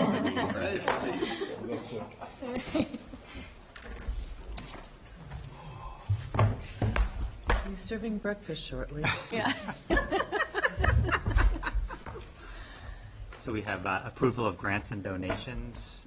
So just commend Mike Gorman for securing a grant, a Maya grant, in the amount of $10,000. So again, another example of Mike's proactive work around looking for every opportunity to get funding to accomplish energy efficiency and so forth. So I don't know if you want to speak briefly about the grant. The grant was mostly on basically, property, preventing property loss and stuff like that. So what they were looking for was pretty competitive. They budgeted $1 million to all their customers, Maya did, and out of that, $1.4 million was requested. So it was competitive in that whole operation. And around that whole area, it was more on, prevention of loss. So what we put in was quite a few items, and you had to write a little bit about it to make sure that, it fits the model of what they were asking for. So it worked out pretty good. Some of the things we did, on that grant that we granted for was an envelope and a thermal shot of the roof that we can support and find out further, some of the adventures we want to do, things like solar and things like that. Other ones are basically equipment, tools that we needed to keep the place relatively safe, drains and water moisture, temperature sensors and things like that. So those are some of the things that were kind of listed on that, So it was pretty good. We were lucky, we were fortunate because not all the ones applied got it. So it says 10,000, Mike, but the paperwork attached to this letter shows $7,057. So is that really what the motion is, to accept $7,057? 7,000. I would move that we accept this grant, $7,057. There was one line item for 29, a piece of equipment for sucking up water and things like that, that they had to cut reduced. And remember I said there was $1.4 million that applied. Yeah. We had $1 million to go. Oh, I'm fine with that. That's terrific. Now we'll take it. Second. Discussion? Discussion? Outstanding, Mike. I tell you, I don't know how many meetings I've been to and I've heard of great, ways that Mike has saved this, the taxpayers' money and make this, facility more efficient. It maintains it in such a beautiful way, and here you are once again. So one line in here, Mr. Gorman, is to be commended for his work in securing this grant. That's an understatement. So very well done, Mike. Thank you. All right, so first by Paul, second by Joan. It's a roll call. Len, you with us? She's still on? Oh, yeah. That's dedication. Have you been standing when we've been standing? All right, so it's a roll call. You ready? Yes. Yes. Yes. Yes. Yes. Yes. Yes. Yes. She's Okay. ready, yes. Vote yes. We'll take it. So next is approval of Luter's Environmental, $50 donation to Northborough and Southborough. This is an annual donation that the company makes. So I move that we accept Luda's environmental $50 annual donation this year. Second. All right, first by Paul, second by Dan, Paul Bucka, second by Dan Kalenda. It's a roll call. Len? Yes. Oops. Yes. Yes. Yes. Yes. Yes. Yes. Yes. Okay. All right, so the next is superintendent's report to the committee. So we have a brief principals report this week. Everything's going really well. And I do promise to keep it brief. Normally, I go on and on because there's so many wonderful things. Before I begin, I just want to thank everyone's support over these last couple of weeks. They've been a little trying, and everybody truly was there for our school community, so thank you for that. Please make sure you come and visit the Black Box performance. We are going to be entering back into the Mass State Drama Festival. If you've never come to see them the students receive feedback face-to-face in this process, it's really a unique and exciting experience, so I recommend you come and visit. A lot of K-12 work going on with our science department, also with our social studies department. Thank you for our curriculum supports. Thank you to Rhoda for always supporting this work. I know Sean speaks to that too sometimes about how do we align the work across K-12. Just recently, the biology teachers all came together 5 to 12 in order to help better prepare students, 9th graders, for taking the biology MCAS. They take it in 9th grade. You heard a little bit about this, about books being presented. I just want to commend Mr. Godbout and Mrs. Muse's class. They come together through Tiny Tomahawks, where Mr. Godbout's psychology class creates books with morals and themes within the books hidden behind the literature. and then they go and they use the tiny tomahawks, and the students give them feedback. So you heard Ms. Bichar talk about that. It also happens in this class. And what's really fun is to watch how Mr. Godbat's class uses and integrates technology. He screencasts. The kids do it from their phone, and they do their presentation all from their phone, but it comes up on the screen. Very interactive. Thank you to Dan Strickland and our robotics team. They hosted 4th to 8th graders, 48 different teams, 26 different towns. All were here this last weekend. Snow or no snow, they were a part of it. It's a great way for students to get really excited about STEM and being a part of it. And our older students, our teenagers, are modeling that excitement for them and getting them involved at a young age. And then our Life Skills DECA runs the concession, so it's a great overlap of different clubs working together. Once again, our sophomore Andrew Lee is back on Who Wants to Be a Mathematician. You heard me speak about this last year. He's back on it, so that's very exciting. We wish him good luck. Kathy spoke a little bit about this towards the bottom. We continue to build upon our traditions. That's something that our faculty reported very strongly on, our students feel very strongly on. We've expanded Seniors Week. You've heard me speak to that. The variety show is already in the works. Thank you to Mr. Barry and Ms. Carmignani and Student Council. Phenomenal pep rally. We had the drone there. Thank you to Northborough Cable Access for some drone video coverage of it. We really have taken the pep rally over these last 3 years to make it very inclusive. Showcasing clubs, showcasing academic awards, showcasing athletics, getting as many students involved. I've never seen musical chairs get so intense at the high school level, but it was a very serious game, if anybody knows. Congrats to Eli for winning it. On the next page, really short athletics announcements. Thanksgiving Day, big win, really exciting. And Hall of Fame of induction ceremony went really, really well. It's been a very snowy start for us in athletics for the winter season, but hopefully there's no more, as Mr. Kalenda said, no more early phone calls from Greg on snow delays. But it's been a really exciting start. The students are very positive, rosters are set, things are moving forward. Mascherino reports wonderful things from athletics. For applied arts and technology, there is our gingerbread houses. They're behind me. It's a lot of creativity and design, application of curricular skills. There's a penny vote going on, and the money raised gets donated. Just a great way to get the whole community involved. And as you heard Superintendent Martineau talk to it, our library is always thriving. Please come visit it during lunch. Please come visit it during the morning, especially during library trivia. I've never won. I don't even think I've made the board. But it's just, it's a very, it's a wonderful way to get an inside look at the culture of Algonquin and how inclusive it is and how supportive it is. For guidance, they're working hard on their workshops, which they do every year. They're very reflective in their work. They are working on Break Free from Depression currently, and then they start moving towards some of their junior workshops after the break. Next month, just want to wish or break a leg, right? Fine arts performance, break a leg to our central district assemblies for the students that made it. Science, I thought it was a great twist for environmental science to do the vegan Thanksgiving. It was a good spin on tradition, and the teachers are just very creative in the work that they do. We hosted for the second year in a row the Unified Basketball Jamboree. A lot of logistics involved, so worth it. So worth it to see the students come in and excitement on their face. Northborough police come as they line for the students to come in and come through, high-fiving them all. They really have a wonderful time, and it's a great opportunity to bring all the different communities together that have the unified sports. And on the last page, Mr. Martineau spoke to this as well. Ms. Honey knows I'm really into the numbers. She's now giving you a month breakdown, giving the actual start and end date of how many students access the library, access the online resources, come in and out of the total Chromebooks used. And again, you heard Mr. Callan talk about this. Students might just come down for a period. They might just grab a Chromebook for lunch or a study. But it's just a very fluid environment. So if you check out those numbers, they're growing. They're constantly being reflective and expanding the library use beyond the library walls. I wanted to thank Ms. Falcone. Speaking of honor societies, she started the Math Honor Society, 15 members and 15 associates. Students asked for it, and it was great that the department really met their needs. And thank you to Ms. Tessemeyer, Ms. Berry, Ms. Kwanjian, and Ms. Dorr for taking a recent PD. All of our educators are lifelong learners, and you see that in the work that Ms. Bichar talked about. We're constantly trying to remain globally competitive while pushing the innovative interests of our students.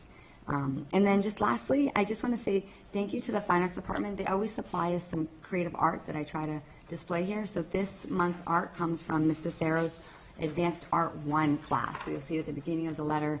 And I just had a dream of warmer times, so I ended it with a beach picture. Happy note.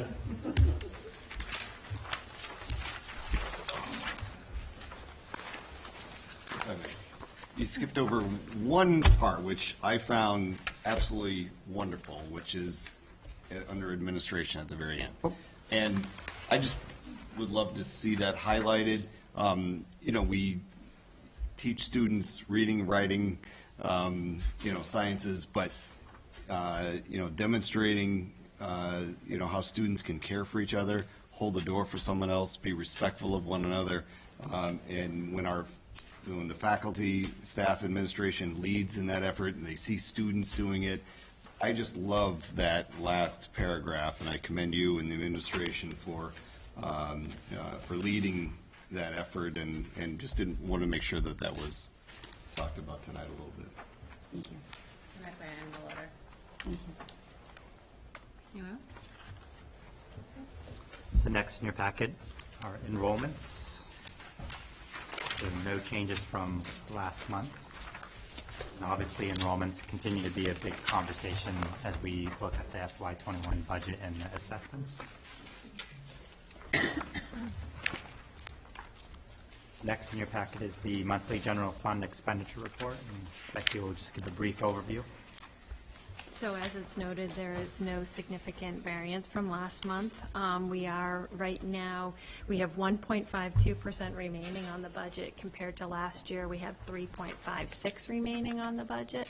And the reason for that is, and I continue to say this month after month, is that we have encumbered more this year than we had in previous years. So we have 1.18 million more encumbered this year in anticipated expenses. And we have been working with Sarah and her team to identify those areas that she knows that purchases are going to be made, and we've set that money aside. So we have to vote on this. So move to approve until audited. Second. Okay, so first by Dan, second by Paul Becca. This is a roll call. Lynn? Yes. Yes? Yes. Yes. Yes. Yes. Yes. Yes. So next in your packet is a statement of revenue as of November 30th, 2019. And in November, we received the assessments from both towns, and we also saw our first payment of the circuit breaker money for our student support services for those students who are attending schools out of district. If I may add, you also received my $50. So I got a note that said you owe $50, and said it's either it's activity fee or it's a library overdue book. And I said, did you not turn in a library book? And he takes it to the school, brings it to the library. I have nothing overdue. Dad, the activity fee. So it's buried in here. It's in there somewhere. Thank you for your contribution. I tried. And can I ask, why did we give back $7,880 in parking fees this past month?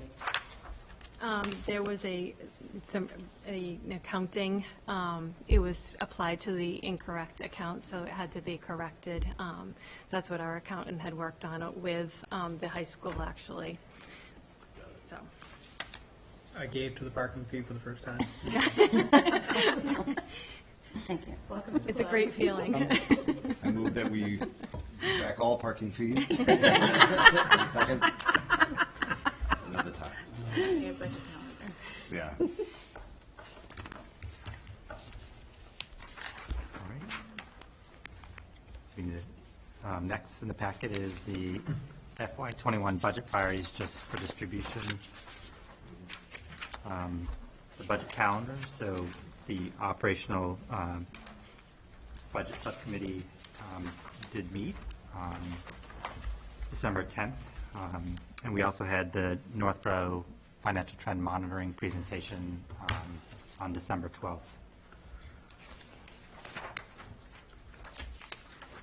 And next in your packet is the FY21 capital plan, and this has not been voted, so I was going to ask Mike to review some of the highlights and then ask for a vote to approve.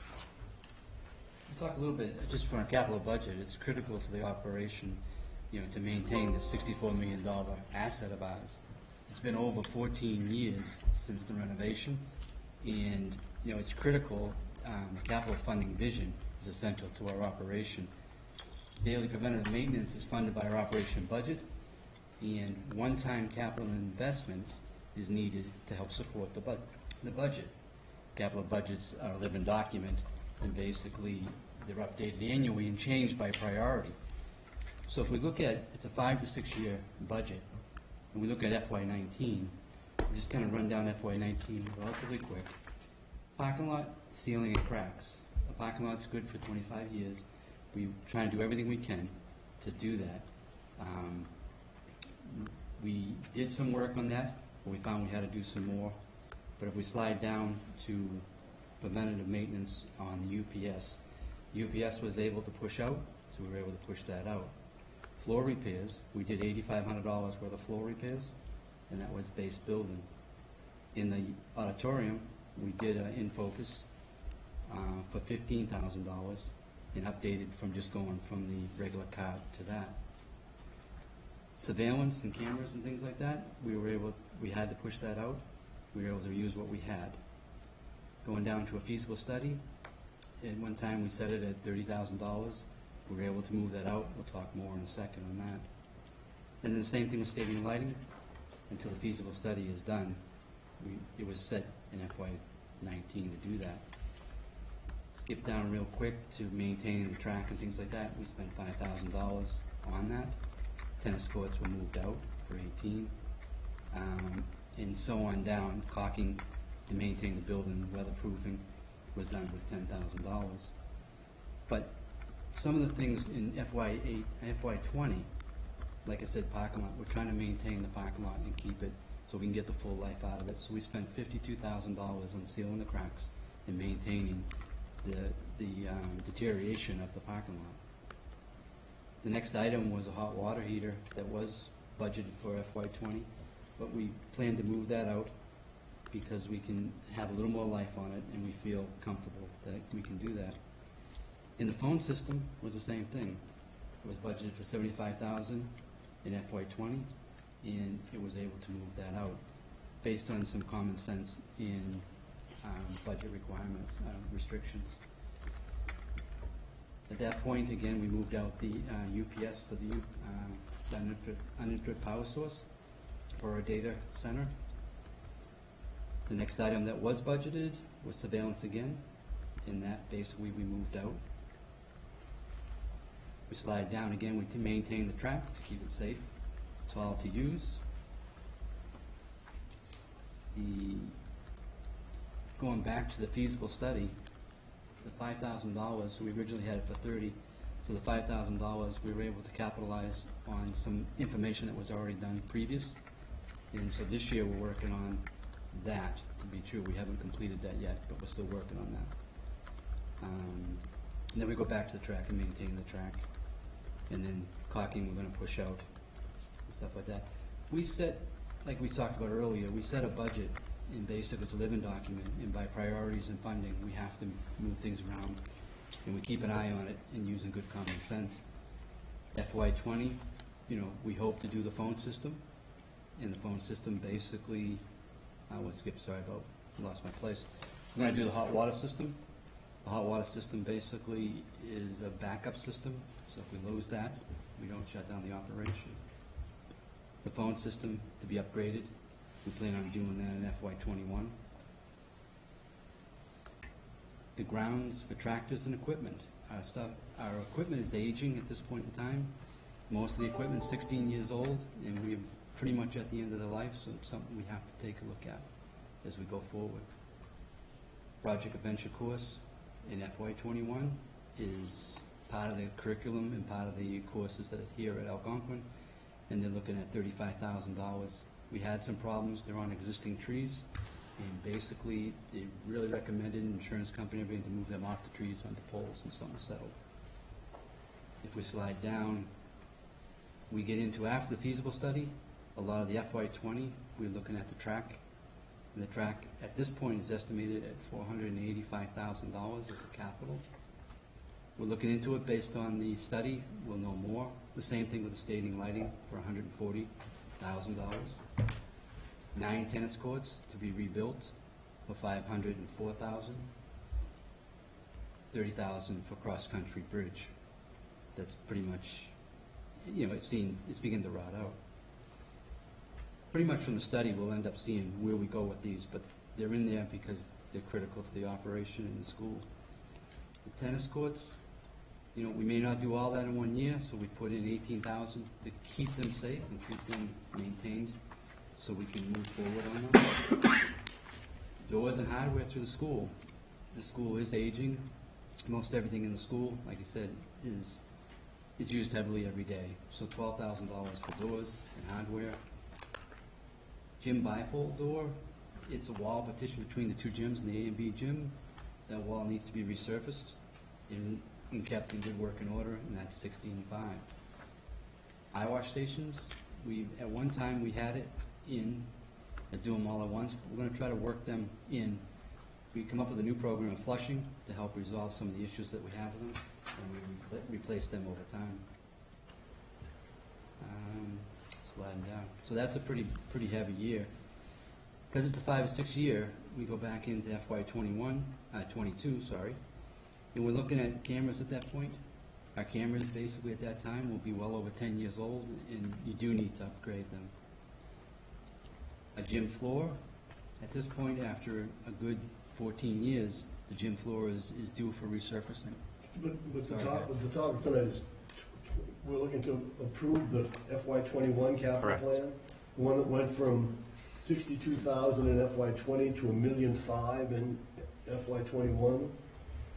So Kind of a staggering increase to ask us to approve, right?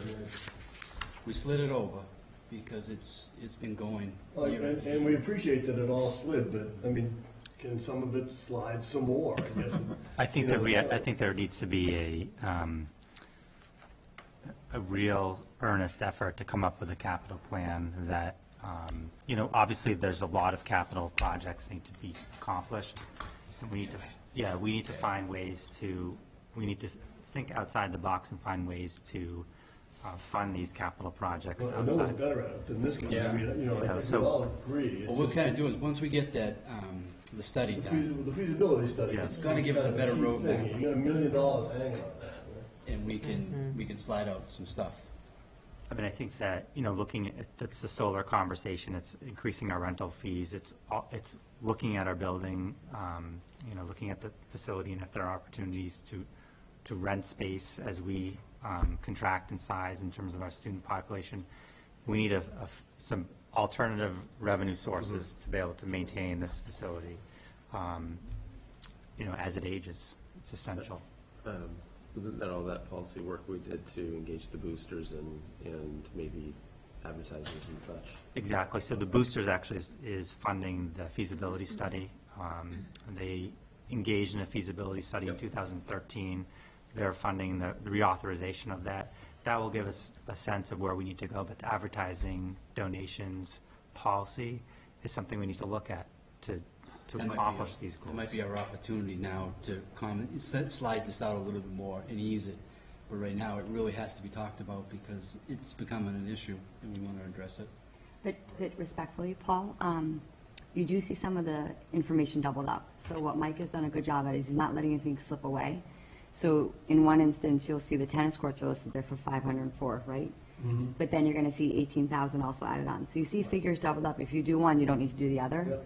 But something that's wonderful about the work that Mike does, in addition to everything he does, is that he's not going to let things drop. So the number looks a little ballooned also because of the doubling up. Right. But how do we vote? When I see something like door replacement and hardware upgrade at 12.5, we haven't spent a nickel for 2 years, and then all of a sudden we're going to spend the same 12.5 over and over and over again, year after year after year. My guess is there are some years where fewer doors need replacing than others, and you may have a little backlog. Can it be a number that we can kind of play with a little bit? I think a question in my mind, and I know we've talked about that we've kicked the can down the road over and over and over again, and one of these days we're going to kick the can and it ain't going to move. But if we vote this, are we committing dollars at that point in time? No, right? So this is just more recognizing that we understand that we've got some cans that we've kicked down the road, and sooner or later Absolutely. time is gonna come due for them. And some of those cans are pretty expensive. Absolutely. That was one of the reasons why I kind of held that. No, I think the column, FY21 column, and thinking that we're going to come up with the 1.1 million for the athletic is not realistic whatsoever. However, it is acknowledging that we need to have some capital investments, and we need to develop a plan that's So the vote to realistic. approve is mostly like more a vote to acknowledge And knowing you push it down the road, you look what you're gonna be running into, you know what I'm saying? So you need to plan now for that. Some of the things we're talking about, if we do energy conservation, and I'll talk a little more afterwards, but, we can maybe use that funding going into our capital. So, not sure, if we wanna continue on, but, I think there that, is where we are. I think the FY21 is the priority at this point right now, tonight, and With the agenda, yeah. that's the priority in the agenda anyway. We're a little locked in, open meeting law, stuff like that. So do I have a motion to approve? So moved. Second. Which number are we approving? The plan. FY21 capital plan. Okay, but which number? There's three different numbers here. I was in the 1.447. correct. It's a fluctuating plan. Yeah, technically, we should be approving the FY21 through FY25 capital plan, because it's a 6-year plan. Mm-hmm. And that will, to me, speak to the fact that it is a long-term plan. It's a living document, and every year it's adjusted. Of course. So it's important to know that whatever we approve now, it's gonna move. So why don't we vote to, well, I'll amend my motion then that we vote to approve the capital plan as provided in our packet. I'll amend my second. With the understanding, we're not approving the dollars. We're not approving $1. No, we're it's just a approving- plan. approving the plan. That is correct. Okay, so we're approving the plan as provided in our packet. First by Dan, seconded by Joan. You all set? Lynn? Yes. Yes. Yes. Yes. Yes. Yes. Yes. Yes, I know. Yeah. So next is the policy development and/or distribution. We have a first reading of sexual harassment in the school that has gone to legal counsel, and red are the recommended changes, so that is just a first read. The second policy is the Rehabilitation Act Compliance A130. It's recommend to rescind. So moved to rescind. All right, so first by Dan to rescind, second by Paul Bucca. Any discussion? All right, so roll call. So Lynn? Yes. Yes. Yes. Yes. Yes. Yes. Yes. Yes. And there's a policy for distribution, which is sexual harassment in the workplace, A110.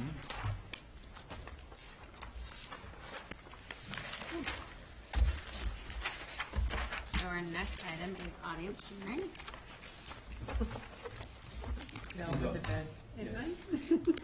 I got one real quick. In September, basically reported that we did energy conservation, and we received about $80,000 to do the gym over in funding and stuff like that. I just wanted to report, and I'm happy to report, that we're on track for the savings that we predicted. We're doing about $2,000 a month savings on that one energy project. Do you know what I'm saying? And we're looking into doing others coming up, heading towards the spring. So what I wanted to say is, maybe we can start funding some of that money some other way, but that's something that Greg's working on now, and different ideas. But I thought that was good to know we're on track, and we actually did save the last 3 months. Thank you, Mike. Good. Thank you. Next is our personnel. No staff changes at this time. Communications, none at this time. Approval of bills and payroll, there are a pile. It's already been signed. Nope, Well done, yes, nope, thank well you. done, so thank you. And then, agenda items for next month. So we'll talk about the 21, the FY21 preliminary budget presentation. I'd like to request further information about the Wi-Fi radiation concern, the health concerns.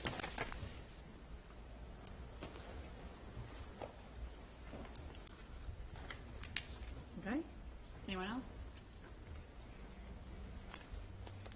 Okay.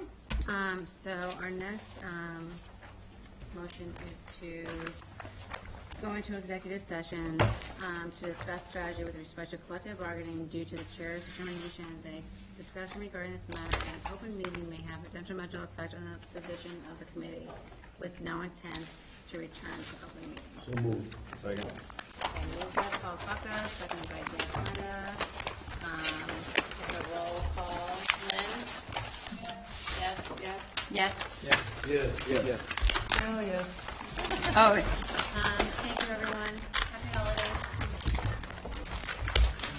same to you.